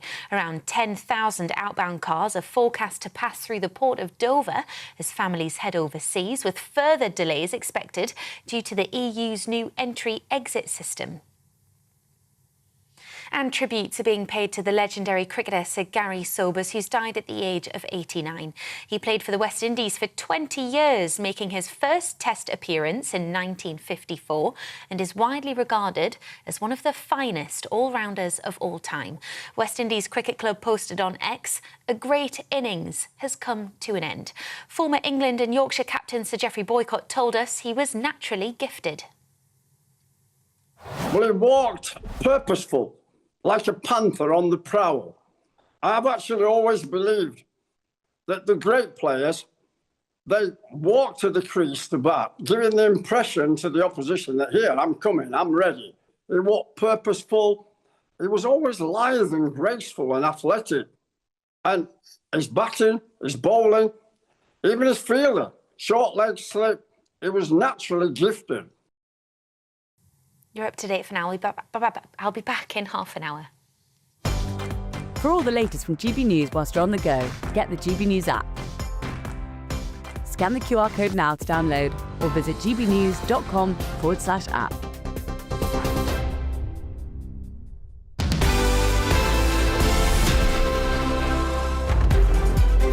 Thank you, Bethany, and welcome back to Saturday Morning Live with Charlie Peters and Olivia Utley. We were just asking you before we went to Bethany about who you'd like to see in the Cabinet. Frank Rogers has been straight in there saying, I would like to see Nigel in the Cabinet. I think a very unlikely selection from Andy Burnham on Monday, wouldn't you say, Olivia? Oh, you never know. He's keeping it very keeping his powder very dry, Andy Burnham. Maybe that's why. Maybe it's about to appoint Nigel Farage. All these Labour figures are briefing themselves into positions. Every single newspaper's got a story. XYZ thinks they'll be doing this, they think they'll be doing that. I don't think it perhaps betrays that there isn't much of a plan just yet in terms of who will be doing what. They're all jostling for position, not necessarily the preparation that we might have expected. Well, Andy Burnham has declared that he is ready to govern in his first speech as Labour leader, but some are suggesting that he'll be dragging the country back to the 1970s. We can be that party, the party that puts more power in people's hands, drives good growth in every postcode and puts hope in every heart, that gets the country pulling together again and moves beyond the divisions of recent years, all people and all places, public and private sectors, in a new sense of unity and common cause. That's my mission as your new leader, to bring back hope. Well, in his speech yesterday, the incoming Prime Minister set out his vision for government, promising a new kind of politics less focused on political point scoring. I will be a leader for the North, the South, the East and the West, for Scotland, Wales and for Northern Ireland. He also vowed to make his party distinctly Labour, saying he would not try to out-green the Greens or out-reform reform. But first on the list, of course, is choosing his new cabinet, with much speculation over who will fill the top jobs. There's new reporting that Angela Rayner could make a return to frontline politics as the Health Secretary. Well, Labour MP for St Austell and Newquay, Noah Law, joins us now. Andy Burnham is playing his cards very close to his chest. Perhaps that's understandable. He isn't yet Prime Minister, but he says he's going to end this briefings culture. As Charlie was just saying there, so many MPs seem to be trying to brief themselves into a top position. Do you think Andy Burnham knows exactly who's going to be in his cabinet at this stage? I suspect there's a very well thought through plan at this point. And of course, what you see in the news and the speculation around that probably bears relatively little resemblance to the real plans that are being forged behind the scenes, and rightly so, I think, as well. No, you've actually had a proper job before becoming a Labour MP. You worked in finance, you were involved in economic analysis as well. You have a great background in that before you were elected for Labour. What do you make then of all the concern being voiced in the press today about Britain being dragged back to the 1970s, about £3 trillion worth of the deficits looming over our future? What do you make of those warnings being issued towards the Burnham premiership?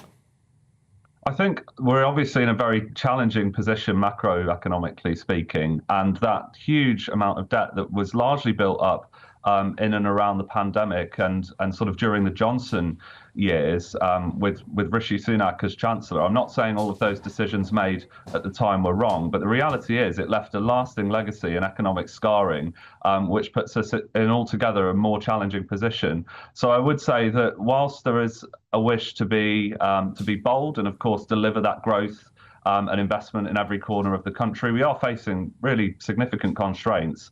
So we'll need a Chancellor that can take what I would say is a really investment-based approach to economic growth, and one that isn't necessarily just about throwing money around. It's got to be grounded in, I would say, really strong place-based investment cases.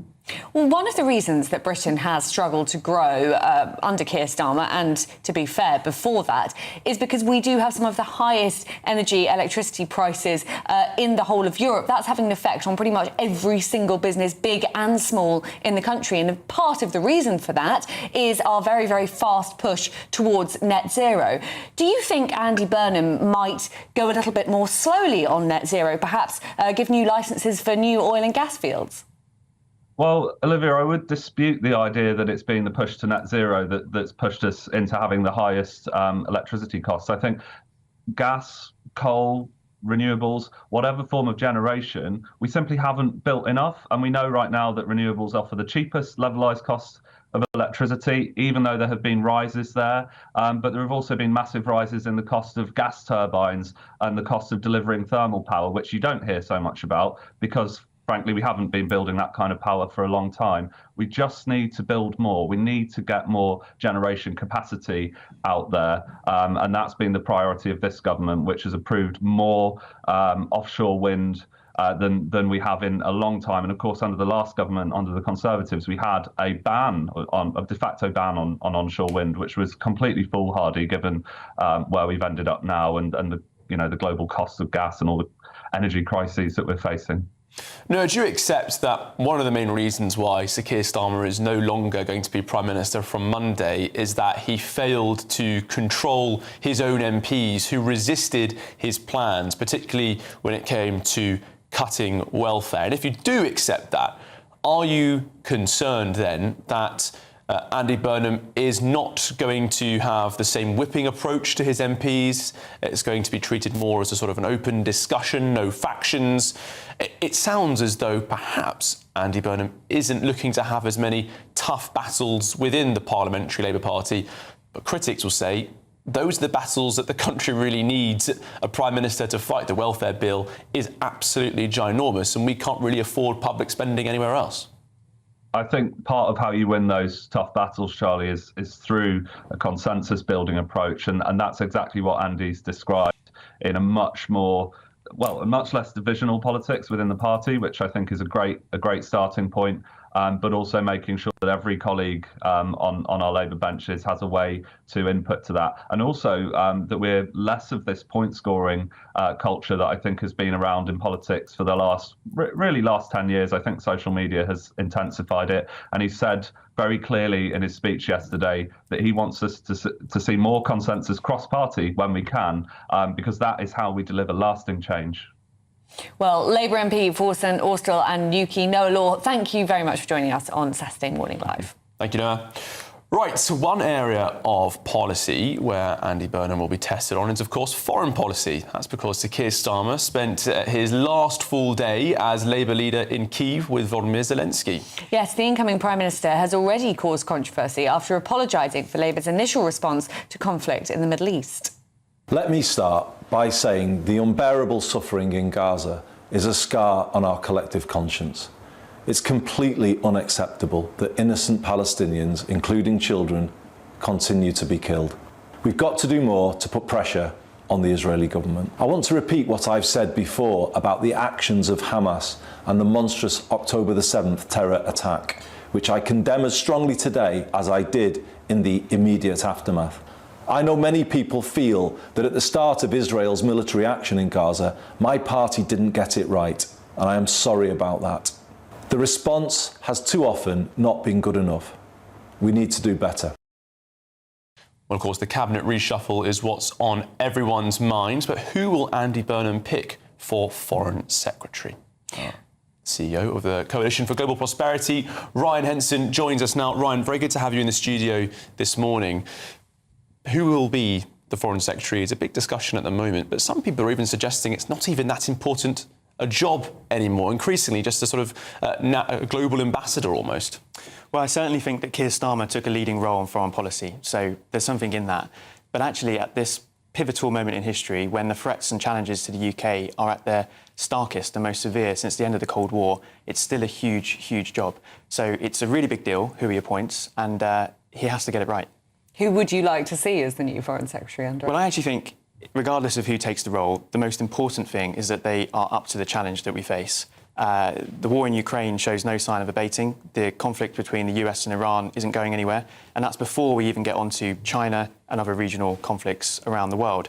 So actually, as long as they understand that, as long as they have the stature and gravitas to grapple with those problems, then the personalities don't matter too much. But what I would say, one thing that we consistently have got wrong since 2014, having had 9 foreign secretaries in that time, is that we don't give foreign secretaries long enough to just get to grips with the role. The whole job is based on diplomacy, interpersonal skills, and if you're chopping and changing every 18 months, then you're hamstringing your foreign secretary before they even begin. And perhaps that's why it's quite useful when you had a Lord as the foreign secretary in David Cameron, but there was less of that political swirl around his day-to-day life, perhaps. But on that question, or the point you raised earlier about if the person's got the right gravitas, then perhaps the personality doesn't matter so much. People might hear that and think, well, actually, the person you need to woo or get on with the most is Donald Trump, and he seems to react quite strongly to personality and also being wooed himself. Andy Burnham has been very critical of Donald Trump. He's expected to take a slightly different approach to Sir Keir Starmer, who was close to the Prime Minister until February when the war started. That's the most important relationship to get right, isn't it? Yeah, I agree. The US-UK relationship is still the most important relationship to the UK. I think there's a balance to be struck. I think we want someone who's prepared to stand up to the Americans behind closed doors. So we're not talking about a Hugh Grant moment in Love Actually. That's not helpful. But equally, yes, it has to be someone who passes that smell test initially. So the President has made his views very clear. He will continue to make his views clear. But I think there's some good options for the Prime Minister, or the new Prime Minister, to choose from. I think someone like John Healey would send a very clear signal that the UK is prioritising defence within the defence diplomacy development nexus, which should be our offer to the world. Equally, someone like Wes Streeting would send a signal that a heavyweight is taking that job, someone who a few months ago was a contender to be leader of the Labour Party. So I think there are some options there, but absolutely the key relationship for the UK is the one with the US. Our whole security, military, development, defence platform, if you like, rests on that. So it's pivotal and we need to get it right. One very thorny diplomatic issue that the new Prime Minister is going to face as soon as he gets into office is Shabir Ahmed, the Rochdale rapist gang leader. There is a push, there is fury that he hasn't yet been deported. Part of the reason for that seems to be that the government wants to keep its diplomatic relationship with Pakistan relatively friendly, relatively cordial, and so doesn't want to take the nuclear option, for example, withdrawing visas from Pakistani people unless Shabir Ahmed can be deported there. What's your take on that? Well, first of all, that individual is evil, as far as I can see, and it's absolutely right that he should be deported. I think all sensible people would agree on that. So let's get rid of him, let's get him out as quickly and as effectively as we possibly can. And that means we should look at every lever of diplomacy that we have. If that's looking at visas, if that's looking at our aid allocations and so on, then so be it. But I would also make the broader point, beyond that, that lots of our relationships with countries who don't always sing to our hymn sheet, if you like, are really important for the reasons that you touched on. If we take the case of Pakistan, this is a country of 250 million citizens. The median age is 21. In 2022, a third of that country was flooded underwater. A failed state there, or parts of that state which have failed, would have catastrophic implications for us in the UK. We know from senior military leaders that when there's conflict and poverty and famine, terrorism and extremism increases. So it's a question of, as frustrated as we can be, do we cut our nose off to spite our face? So some of those relationships that we have are really important. And beyond the need to get this awful individual out, we need to bear that in mind as we think these things through. Just very quickly, Ryan, on that £153 million signed off to send to Pakistan in aid recently, it was in the 400 millions under the Conservatives quite recently. Are you concerned then by that downward trajectory, while it's also potentially being used as a hard power tool to achieve our own objectives in deportation? Absolutely. I mean, the thing is, if you listen to someone like Marc Francois, who spoke at one of our events earlier this week, he would say that hard power and soft power are a spectrum. On the one hand, you have the nuclear deterrent, very much hard power. On the other hand, you have the aid budget, spent very effectively and strategically, of course. That's soft power. And it's absolutely the case that when you talk to senior military leaders, they always say, far better to prevent conflict than have to deal with it afterwards. That's where things like the aid budget come in. So yes, I do think strategically it was wrong for this government to cut the aid budget as rapidly as it had. Difficult decisions have to be made. We completely accept that, recognise that. But it wasn't thought out, and I'm afraid there is a risk that we then see the consequences of that play out in years to come. Well, Ryan Henson, thank you very much for joining us on Saturday Morning Live. I have to say, Olivia, I think they could achieve this objective of getting him out while also maintaining security. The visas. The visa sanction is a huge route for the UK to take. Probably what Pakistan benefits from us more than foreign aid. But there we go, not being considered. Perhaps they're talking about all levers, but we haven't heard that being. And it's a lever that they can already pull, thanks to an immigration bill of 2023 brought in by Priti Patel. That is something that Shabana Mahmood could do tomorrow. Used it this year. Well, perhaps on the not DRC. Tomorrow. She might not be. That's true. Not be home We'll see. Right then, queues are already building up at the port of Dover this morning as the new EU entry-exit system disrupts holidaymakers' plans for a summer getaway. Simon Calder will join us later in the programme to bring us the latest. But next, America backs Argentina following the backlash from their World Cup semi-final banner claiming sovereignty over the Falkland Islands, stating the Argentine players had every right to make those statements after their 2-1 victory over England. This is Saturday Morning Live on GB News, Britain's news channel.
Some people enjoy lazy Sunday mornings, but not me. What's the truth of the matter? So that's a very live question. Would you support him if he waters down these plans? Before the spin sets in, I'll be getting to the truth. This is personal. No soft questions, no easy answers. It's one thing if the state has rules in this country. It's another thing whether the police and others actually police them. Setting the agenda and holding those in power to account. You can't really blame her if the system is set up this way. You will not want to miss it, trust me. The Camilla Tominey Show, Sundays from 9:30, only on GB News. At GB News, we love to hear from you, our loyal community.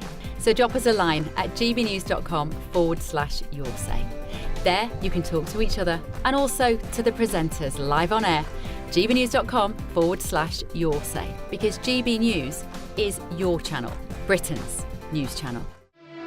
Here at GB News, we made a promise to tell your stories. And on the 6th of August, we're marking 5 years of doing exactly that. Celebrate with us by having your say. Join in the debates live on TV and radio. And meeting your favourite presenters across the country, from Leeds to Aberdeen, from Belfast to Barry Island. Plus, join me in Essex for our biggest live show of the year. Scan the QR code or visit gbnews.com/celebrate. Terms and conditions apply.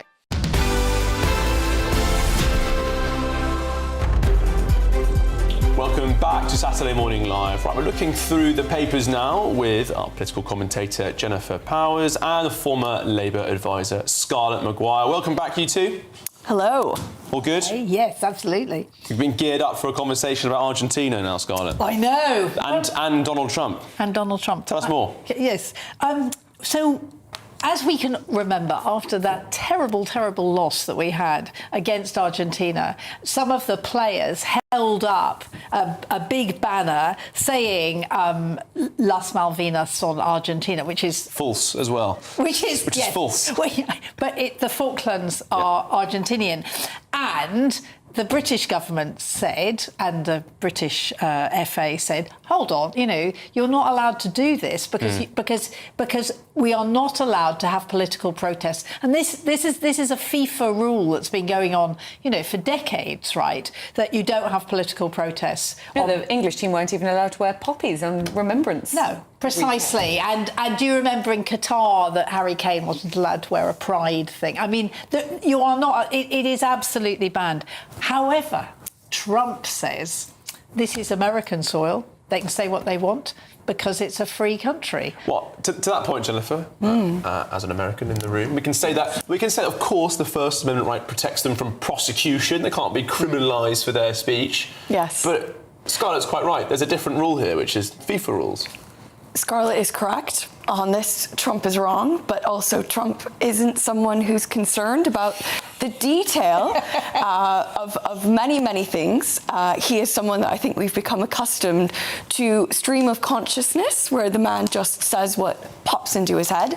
And he knows that freedom of speech is something that's incredibly important for a lot of Americans. And, he has pushed for greater free speech around the world, including here in Britain. So I'm not surprised that he's come out saying something which is factually inaccurate, but has a spirit of truth about it. But also, it isn't just Trump. It's Andrew Giuliani, Andrew isn't it? Giuliani, absolutely, who heads the White House FIFA task force, said that the players had every right to do it. Yeah, it sounds like a pre-prepared statement, not one of those sort of off-the-cuff comments that we so often hear. Oh, precisely. Yeah, it was more. I mean, I absolutely agree with Jennifer about Trump and his sort of conscious.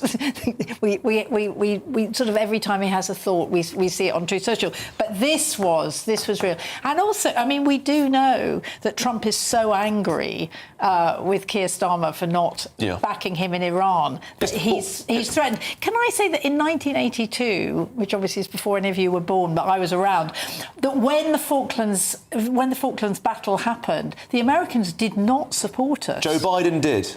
No, famously, he was. There were some senators, and Ronald Reagan did offer an aircraft carrier to Margaret Thatcher, saying, "Give Maggie everything she needs to get the job done." But you're right. The broader US political system was very cautious. Very cautious about it indeed. They did not support us, and I know because my father was working for Brookings at the time, and he went on American television saying, you cannot invade small islands. But of course, Reagan then invaded Grenada. Yes. Yes, indeed. Very quickly, can we move on to another story in the Telegraph? Angela Rayner is being rumoured to be Health Secretary. Obviously, always a very important job, but would be particularly important to Andy Burnham because he wants to totally reform social care. Is she the right woman for the job? Well, there's a lot going for her from a Labour perspective, from Burnham's perspective, in terms of being appointed for that role. There is concern within the Burnham camp that they have men and women that have a good mix across the senior roles in the cabinet. That's why we keep hearing about Shabana Mahmood perhaps as Chancellor. And, one of the reasons why Burnham has been able to be coronated, to be crowned without competition is because the other potential rivals backed away from standing. So one can maybe speculate that there is a bit of a conversation there between Burnham and Rayner that said, if you fall in line, that you'll get a plum job. And of course, she has a background in social care, where she worked when she was very young. So, she would be a human face for that reform. And, she's a woman who knows her own mind. So perhaps Burnham feels that if he puts her in charge of this great reform, that she'll see it through. Still swirling in controversy, though, isn't she, Scarlett? And you've just heard from Jennifer this conversation about gender parity. I would suggest that perhaps the Labour government, in its second ministry now, should try and achieve a few major political successes before it starts talking about gender balance. Well, actually, Charlie, I do think there were quite a few political successes, but can I say we know nothing? I mean, all of this is speculation. There are no leaks. Lou Haig and Andy Burnham are together working out what's going to happen. Nobody knows anything. I've talked to cabinet ministers. They have no idea what's going to happen to them. Right. Or everything is speculation, right? We will know on Monday afternoon. It's impressive in its own right, though, that inner circle, so tight, that it hasn't leaked. I mean, there have been the various camps. It's so tight. I mean, they're clearly, people are trying to clearly brief themselves into jobs. Oh, absolutely. That's going on. Yes. But come on, they always They're do. such good teammates and colleagues. They're just saying, I should be in this job. I should have that job. No, of course. Give me a break, Scarlett. Come on. I'm saying two completely different things. Of course, they're politicians. They're ambitious. They're jostling. That's why I went there. Yeah, and putting it themselves doesn't matter forward. what party you are. What I'm saying is what Jennifer is saying is that Andy Burnham and Lou Haig, nothing leaks. Yeah. Right. How long will that continue? We shall see. He is not leaking on himself. This is all. Well done, him. This is all journalist speculation. Okay. Right. We'll have to wait till Monday. We will. Just 48 hours to go. Well, thank you, Scarlett Maguire and Jennifer Powers for now, and lots more to come on the show. But first, let's get the news headlines with Bethany Elsey.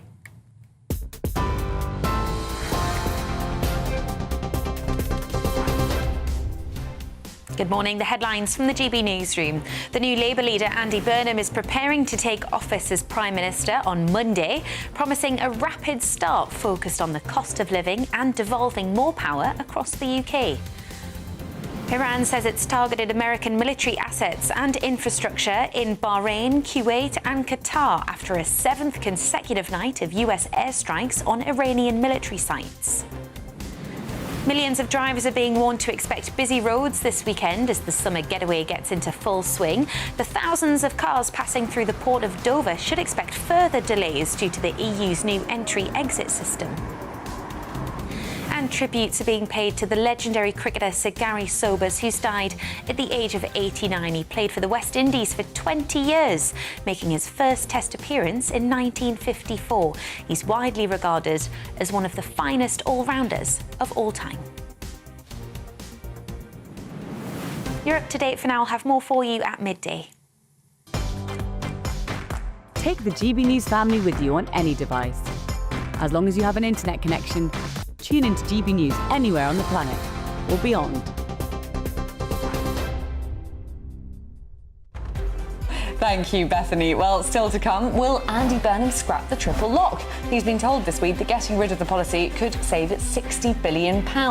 He's got a lot of difficult decisions to make in his inbox. I wouldn't fancy being him. But next, queues are already building up at the port of Dover this morning as the new EU entry-exit system disrupts holidaymakers' plans for a summer getaway. Simon Calder will join us next. This is Saturday Morning Live on GB News, Britain's news channel. Hello there, good morning. Welcome to your GB News weather update from the Met Office.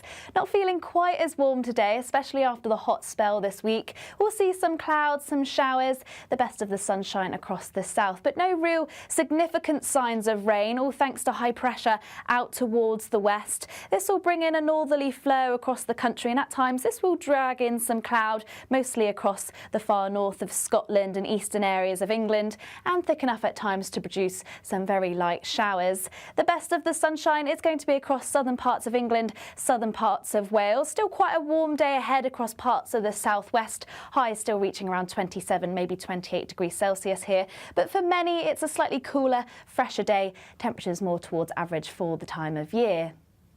Now, to finish off Saturday, there could be some heavy showers across parts of Wales, sinking their way southwards, fairly hit and miss, but some of them could be heavy with some rumbles of thunder.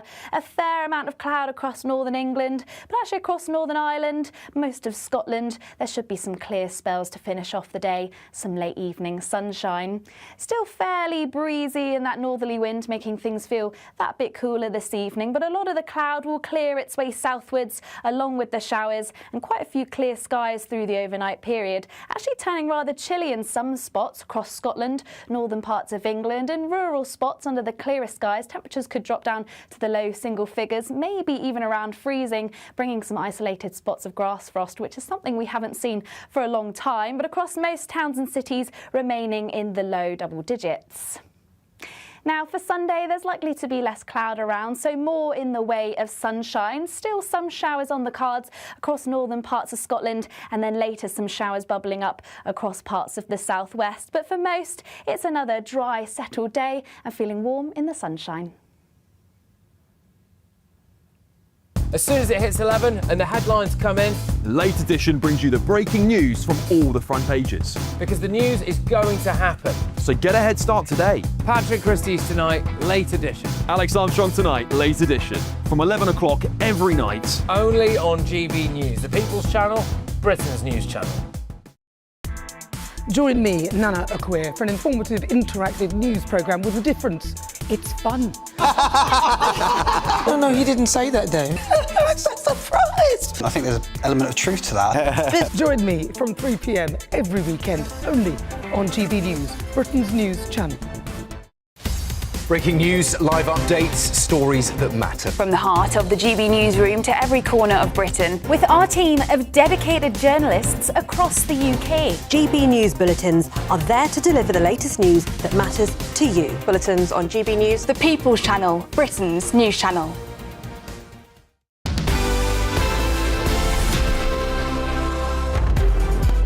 Welcome back to Saturday Morning Live. This weekend and next are expected to see the peak summer getaway for British holidaymakers, with millions heading away by air, sea and rail. But there are warnings of long border delays due to the new EU entry-exit system. Queues have already been building at the port of Dover this morning. Well, travel correspondent at The Telegraph, Simon Calder, has already made his escape to the Croatian island of Hvar, but has been keeping tabs on what's happening in Europe. Simon, I think you are very wise to have already made your escape, avoiding all of that traffic. What is going on at the port of Dover? It looks like a nightmare. What should our viewers be warned about? Right, Olivia, really good question, but it's actually not as bad as it might have been. So you're quite right, we have absolutely the peak day of the summer so far today. At the moment, Dover is telling me that there's delays of 40 minutes for the French border checks, and Port of Dover, like the Eurotunnel terminal at Folkestone, and also like Eurostar, the trains to Paris and Brussels and Amsterdam from London St Pancras, all of those have people, French border police, who are actually doing the work, checking people's passports. And what we saw at half term, and indeed I was there reporting for you, was delays of 3 or 4 hours.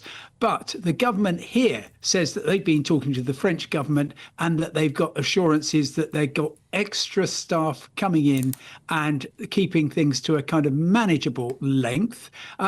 Just down the road in Folkestone, it's actually a slightly different story. There's long delays at check-in for the Eurotunnel shuttle across to Calais. There's accounts that there's a bit of a shortage of capacity there. And so people are facing initially waits to check in, and then they're facing the French borders. But actually, of course, most viewers, most travellers are going to be flying away. And so therefore, they will be playing European frontier roulette wherever they happen to touch down.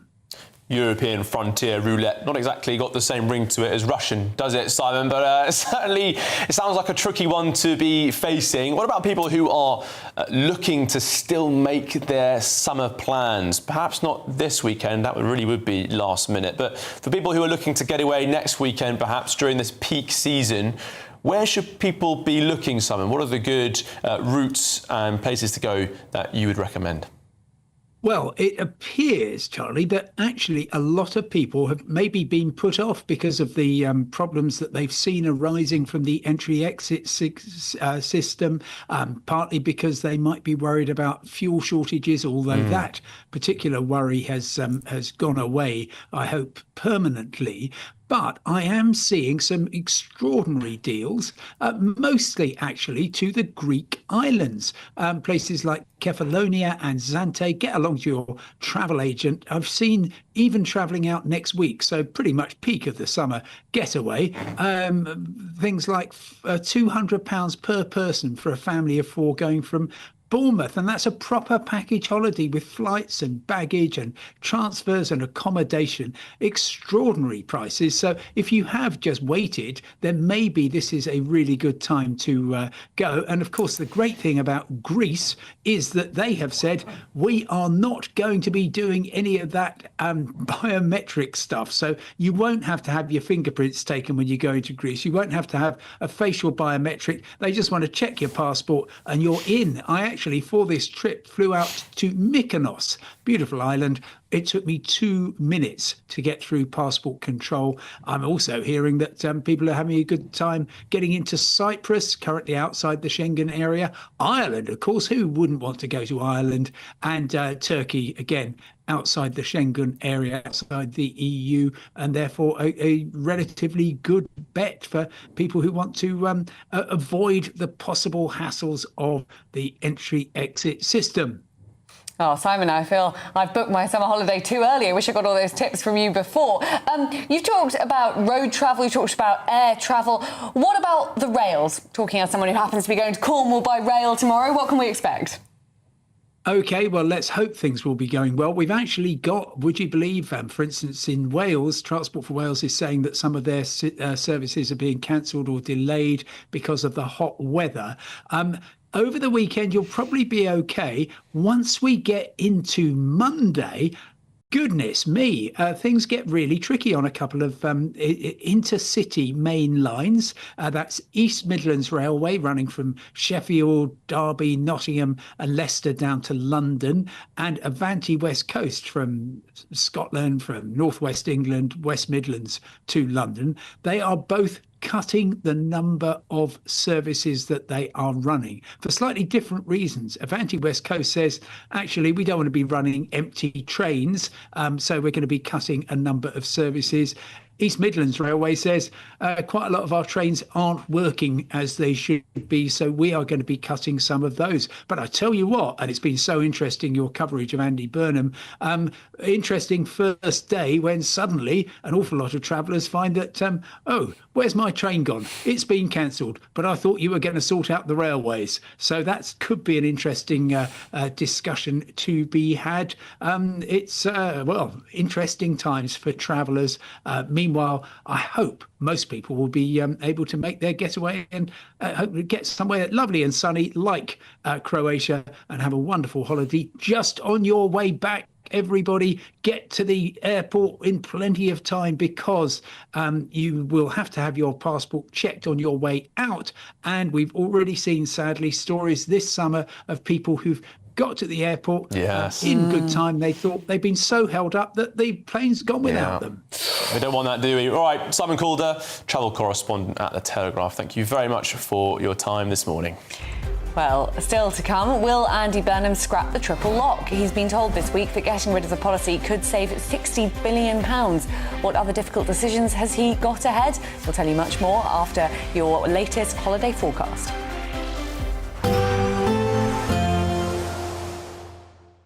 You're looking happy. Well, the forecast looks good. So you've sorted the travel insurance then? All Clear Travel Insurance sponsors GB News Travel Destinations Forecast. Lots of sunshine around the Mediterranean through this weekend and beyond. Still very hot in Croatia and Italy, but temperatures here into next week just dipping off a little bit. Hot and sunny too for most of Greece and Turkey. The small chance of one or two isolated heavy showers across the far northeast of Italy. Most of Iberia also dry and sunny. Here too, temperatures just dipping a little bit. Sunny spells across the Canaries. Lots more sunshine to come into next week, but particularly for Rome and Dubrovnik, those temperatures just dipping. All Clear Travel Insurance sponsors GB News Travel Destinations Forecast. GB News Breakfast. Every day from 6 a.m. What do you think about where we're going to get our future athletes and our Olympians from when we're telling our children, oh, you can't go out and partake in sports today because it's a bit hot? It really worries me. We have a generation that spend their life being very inactive, an awful lot of time on mobile telephones, coming up with every excuse as to not to move and not to be moving. Sport in schools is where we can catch every kid.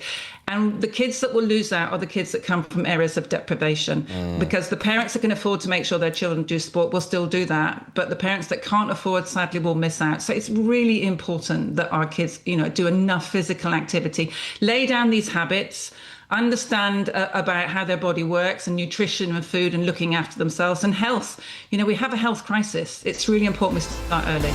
The People's Channel.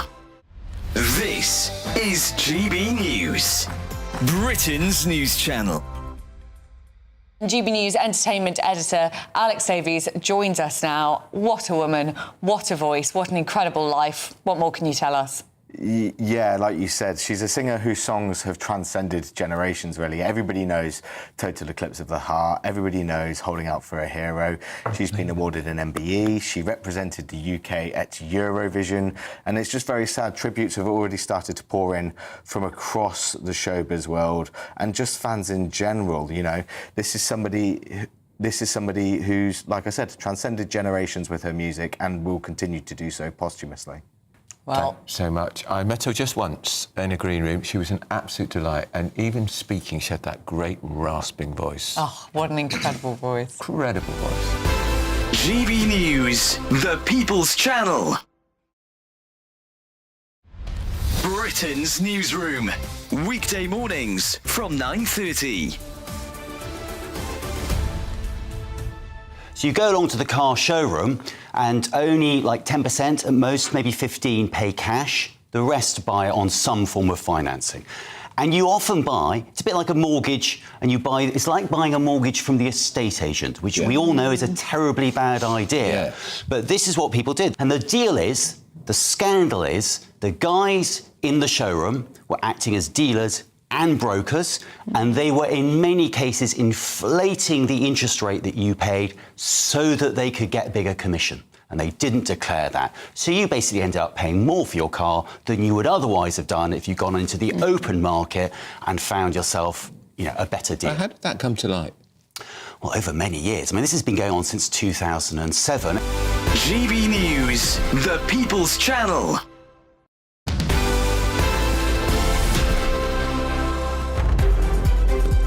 Welcome back. And with Andy Burnham set to become Prime Minister in just a couple of days' time, speculation is mounting over the approach he will take towards the economy, and not least who he'll pick as his Chancellor. Yes, in an interview, Mr Burnham refused to rule out a wealth tax, suggesting that his government may have to ask for a little more in tax to help create a fairer society. On the triple lock, the Prime Minister in waiting has been clear that it is here to stay. However, the OECD said this week that scrapping the policy could save £60 billion. So will he be forced to make a difficult decision? Well, business and finance journalist Michael Wilson joins us now. I mean, no politician for decades has gone near the triple lock. They are far too afraid, even as it gets more and more and more expensive. Will Andy Burnham be the Prime Minister that finally scraps it? Well, in terms of psephology and adding up the votes, I suppose that people like me quite like the fact that we've retired or semi-retired and have a triple lock mechanism. It is very expensive indeed, I think. But you have already put your fingers on the absolute key point, which is who is going to be the Chancellor, who is going to be the next Chancellor. That will, we hope, be announced on Monday. And I think it's very boring to have to say this again and again and again, but it's all, I think it's all about the gilt market, because this particular administration is going to have to borrow money somehow. The gilt markets quite like the fact that there is a strong indication that taxes will go up. They feel that's quite good, but they do understand that we are a very, very small economy, and therefore anything that increases the cost of borrowing it is bad for the economy, and thus the choice of the Chancellor is absolutely crucial. I'd be very, very interested to see who that is going to be, and we'll find out on Monday. Michael, it was interesting listening to Andy Burnham's speech yesterday. 25 minutes long, not an awful lot in terms of any policy, but a few hints. One of them was talking about good growth, and you might respond to that by saying, well, to be honest, we haven't had much by way of bad growth, to be honest. At risk of sounding like Andrew Lloyd Webber, any growth will do, frankly, at this rate. Yeah. What do you think he means by that, though? Well, what I hope he means is that this particular administration is going to be pro-business. I don't see many indications of that so far. I mean, obviously the speech was long on promises and short on detail, and we'll get more of that as the days go past. But I do feel somehow that we are heading back to nationalisation. That doesn't sound very pro-business to me, and that will be very, very difficult to do.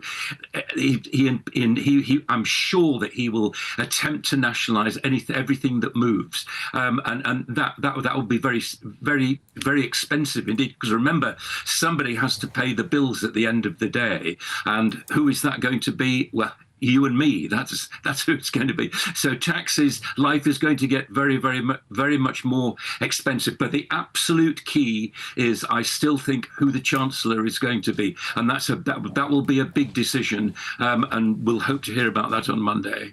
But I'm certain that taxes will rise too. Michael, just very quickly, I'm pretty sure that taxes are going to rise as well. But which taxes do you think we can expect to see rise? Well, I think there's, although this is a new Prime Minister, and his is the manifesto to break. Quite honestly, I think that what will happen is that we've had a hint of this. The top rate of tax will be about with 50p in the pound. Now the key is, where does that actually lock in? We don't know that at the moment, but I suspect that's where he will go with that.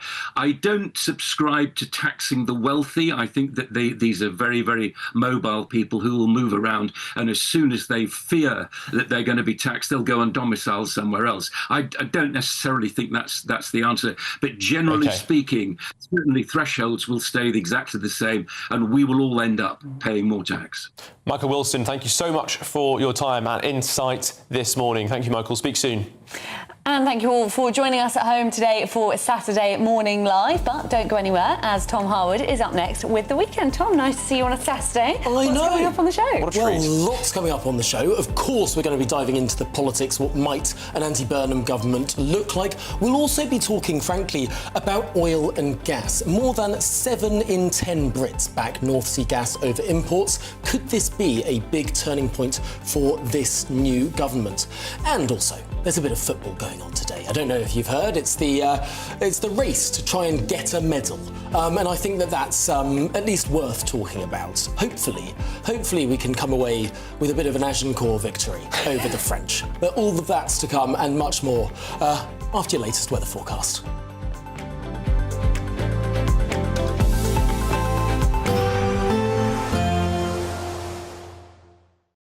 Today, clouds overhead. Total zen within. Boxed Solar sponsors the weather on GB News. Hello there, good morning. Welcome to your GB News weather update from the Met Office. Not feeling quite as warm today, especially after the hot spell this week. We'll see some clouds, some showers, the best of the sunshine across the south, but no real significant signs of rain, all thanks to high pressure out towards the west. This will bring in a northerly flow across the country, and at times this will drag in some cloud, mostly across the far north of Scotland and eastern areas of England, and thick enough at times to produce some very light showers. The best of the sunshine is going to be across southern parts of England, southern parts of Wales. Still quite a warm day ahead across parts of the southwest. Highs still reaching around 27, maybe 28 degrees Celsius here. But for many, it's a slightly cooler, fresher day. Temperatures more towards average for the time of year. Now, to finish off Saturday, there could be some heavy showers across parts of Wales, sinking their way southwards, fairly hit and miss, but some of them could be heavy with some rumbles of thunder. A fair amount of cloud across northern England, but actually across Northern Ireland, most of Scotland, there should be some clear spells to finish off the day, some late evening sunshine. Still fairly breezy in that northerly wind, making things feel that bit cooler this evening, but a lot of the cloud will clear its way southwards along with the showers, and quite a few clear skies through the overnight period, actually turning rather chilly in some spots across Scotland, northern parts of England, and rural spots under the clearer skies. Temperatures could drop down to the low single figures, maybe even around freezing, bringing some isolated spots of grass frost, which is something we haven't seen for a long time, but across most towns and cities remaining in the low double digits.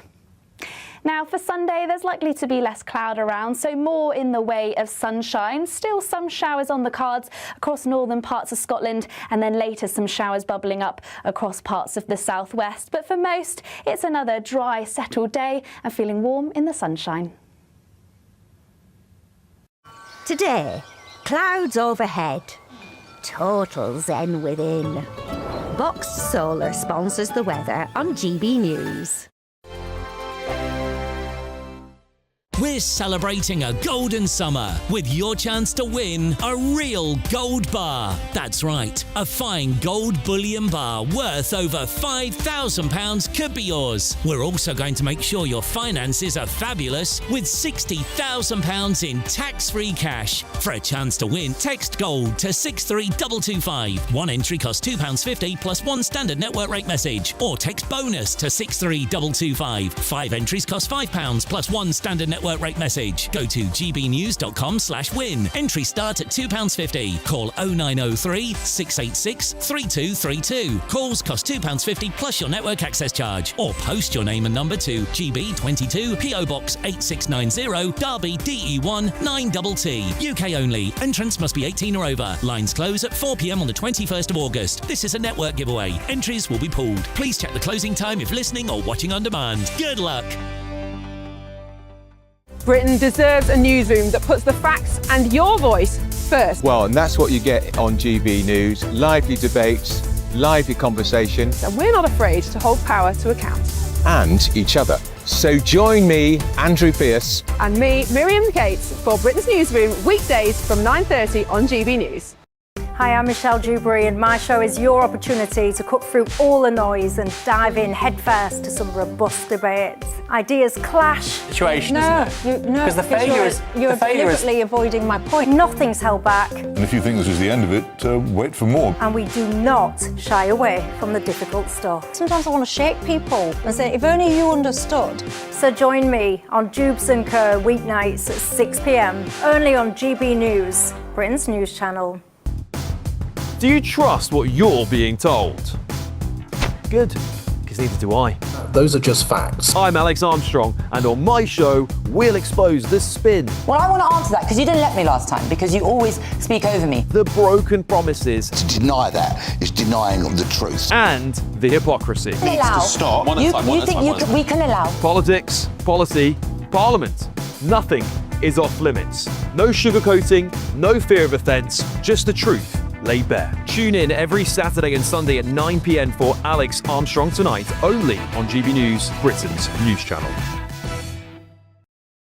From court mornings to warm family brunches, from football to tennis in the car, in the kitchen. GB News Breakfast is there with the stories you need and the conversations that matter. Anyway, let's talk business. Well, it has been a historic night in British politics. It's astonishing, isn't it? We're here again to start your day just right. GB News Breakfast, Every morning from 6 a.m. only on GB News. Britain's news channel. We love Great Britain. We love its history, its culture and its tradition, and that's why we're so proud to be part of GB News. You look genuinely emotional. Oh, come here. GB News does pay attention to those who are ignored by the mainstream media. The majority of this country whose forefathers fought and died to maintain liberty, to fight for freedom of speech. The rule of law, the rights of property and democracy. This is the heritage that our country should be so proud of.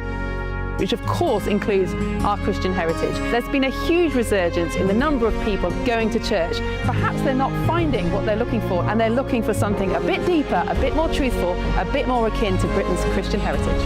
That's right, get ready, because the most exciting night in general election history starts now!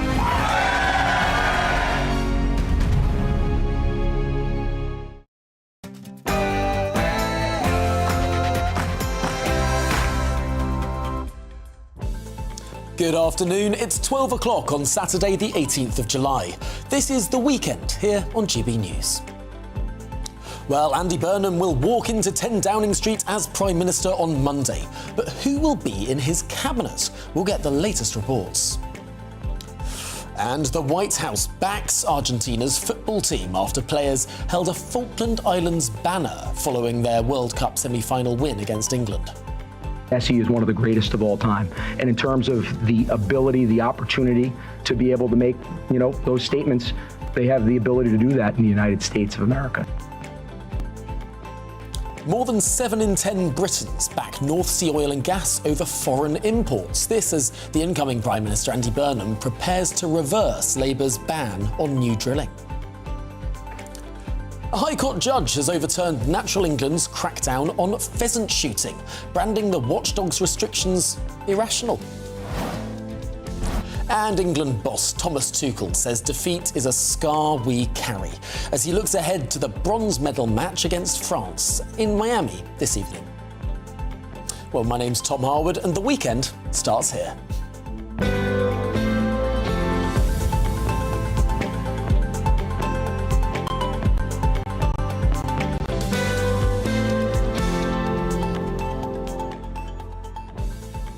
Well, very good afternoon to you. Of course, this show is nothing without you and your views. Please do get in touch on all of the stories we're talking about today. gbnews.com/your say is the way to get involved, as ever. We'll be getting to some of those comments a little bit later in the programme. But before we get to that, why don't we get a little update on those latest news headlines with Bethany.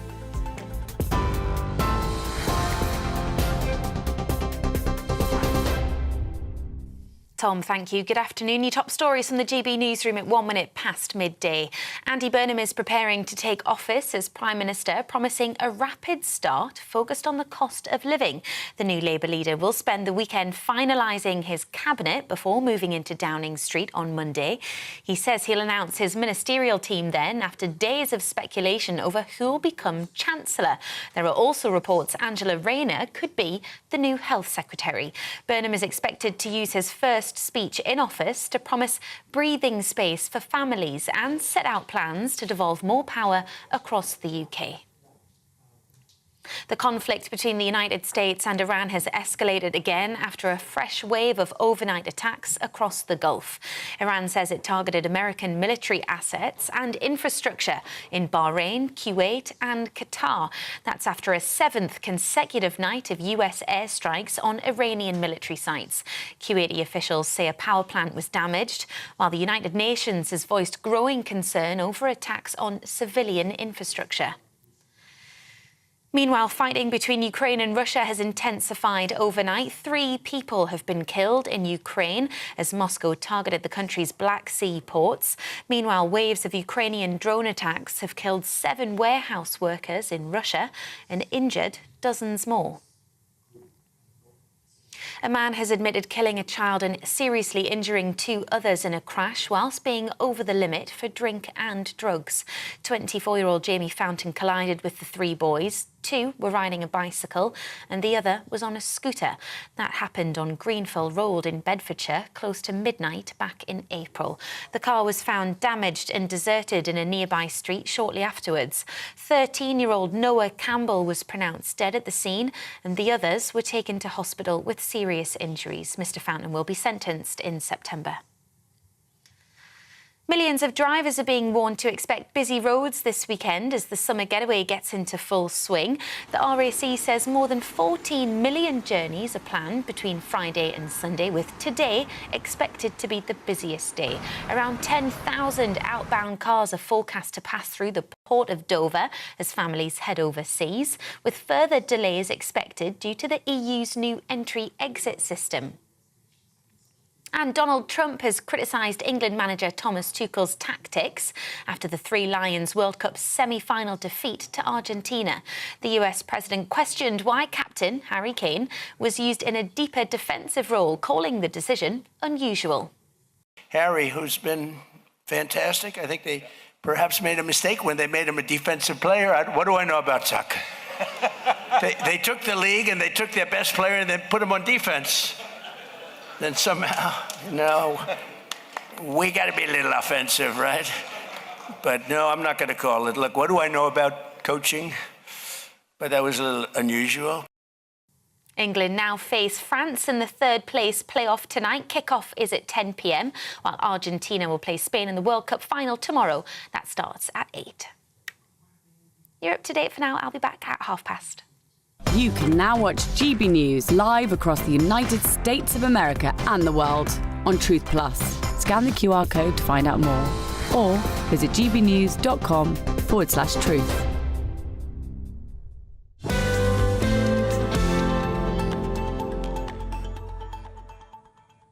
Well, thank you, Bethany. Let's get stuck into today's topics now.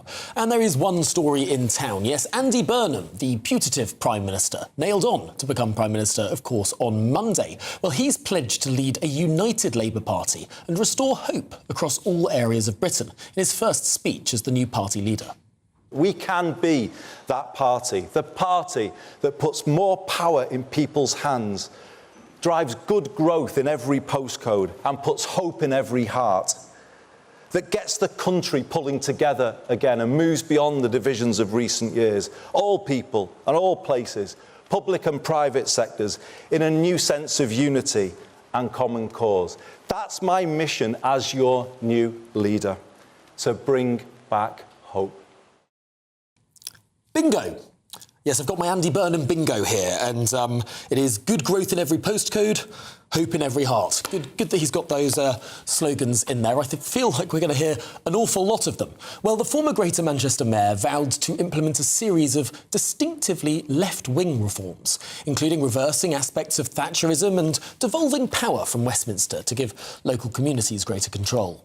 However, despite promise to help working-class communities, he insists he'll remain pro-business. Who on earth will be the next Chancellor? Big question mark there. The Chancellor, of course, will be one of the most important appointments in the Cabinet to implement a wide range of reforms. Let's speak to Olivia Utley now, our political correspondent, because, Olivia,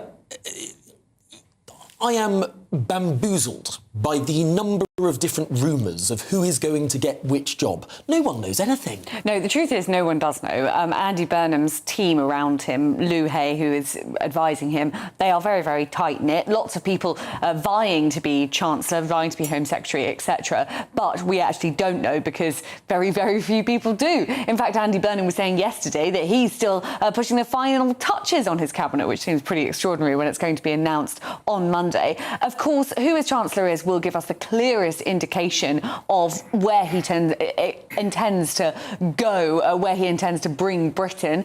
There were rumours that it would be Ed Miliband. That would obviously mean that we'd be going down the net zero route, perhaps even further. That would mean that we wouldn't be prioritising cheap, abundant energy. It does sound, although again, I have to caveat this by saying it is all rumour, speculation, whispers at the moment, that it won't be Ed Miliband. Another option is Shabana Mahmood. Now, Andy Burnham has made clear that he would like to see gender parity at the top of the cabinet. I'd like to hear what our viewers think about that. Perhaps some would think it's not the most sensible way of choosing your cabinet, but it is clearly important for Andy Burnham to have some senior women at the top. Shabana Mahmood has shown herself to be a very effective minister in the Home Office. That would be, another option for him, and she does have her followers. She brings together those on the right and the left of the party. It would also mean that he could move her out of the Home Office, and there are a big faction of the Labour Party on the soft left of the party, where Andy Burnham comes from, in fact, who would like to see Shabana Mahmood go and her immigration reforms watered down. It is all speculation at the moment. I think that Chancellor announcement will be the most important one on Monday, because it will really give us an indication of what Andy Burnham is going to do with the economy. It sounds like he's going to raise taxes, but how's he going to do that? I mean, this is the most extraordinary thing, isn't it? That we can't even with certainty say it's going to be someone from the left of the party or someone from the right of the party. We just don't know. We just don't know at all. Andy Burnham has said that he doesn't want to scrap the triple lock. He's made it quite clear that he doesn't really intend to do serious welfare reform. He's got a £4.9 billion black hole in the defence budget to fill. There are a lot of areas where he has to spend, and we don't yet know how he is going to raise the money. It sounds as though it's going to be more taxes. He says he's going to have to ask people for more money. Well, is that going to be through breaking the Labour manifesto promise and raising VAT, national insurance or income tax? If he doesn't do that, he will have to raise some very serious taxes elsewhere. Could we be looking at a wealth tax? That Chancellor appointment will give us perhaps a little bit of insight into those questions. Fascinating. Well, Olivia Utley, thank you very much indeed. Let's turn to my panel now. The political commentator and former advisor to Margaret Thatcher, Piers Pottinger, and the political commentator, Matthew Stadlen.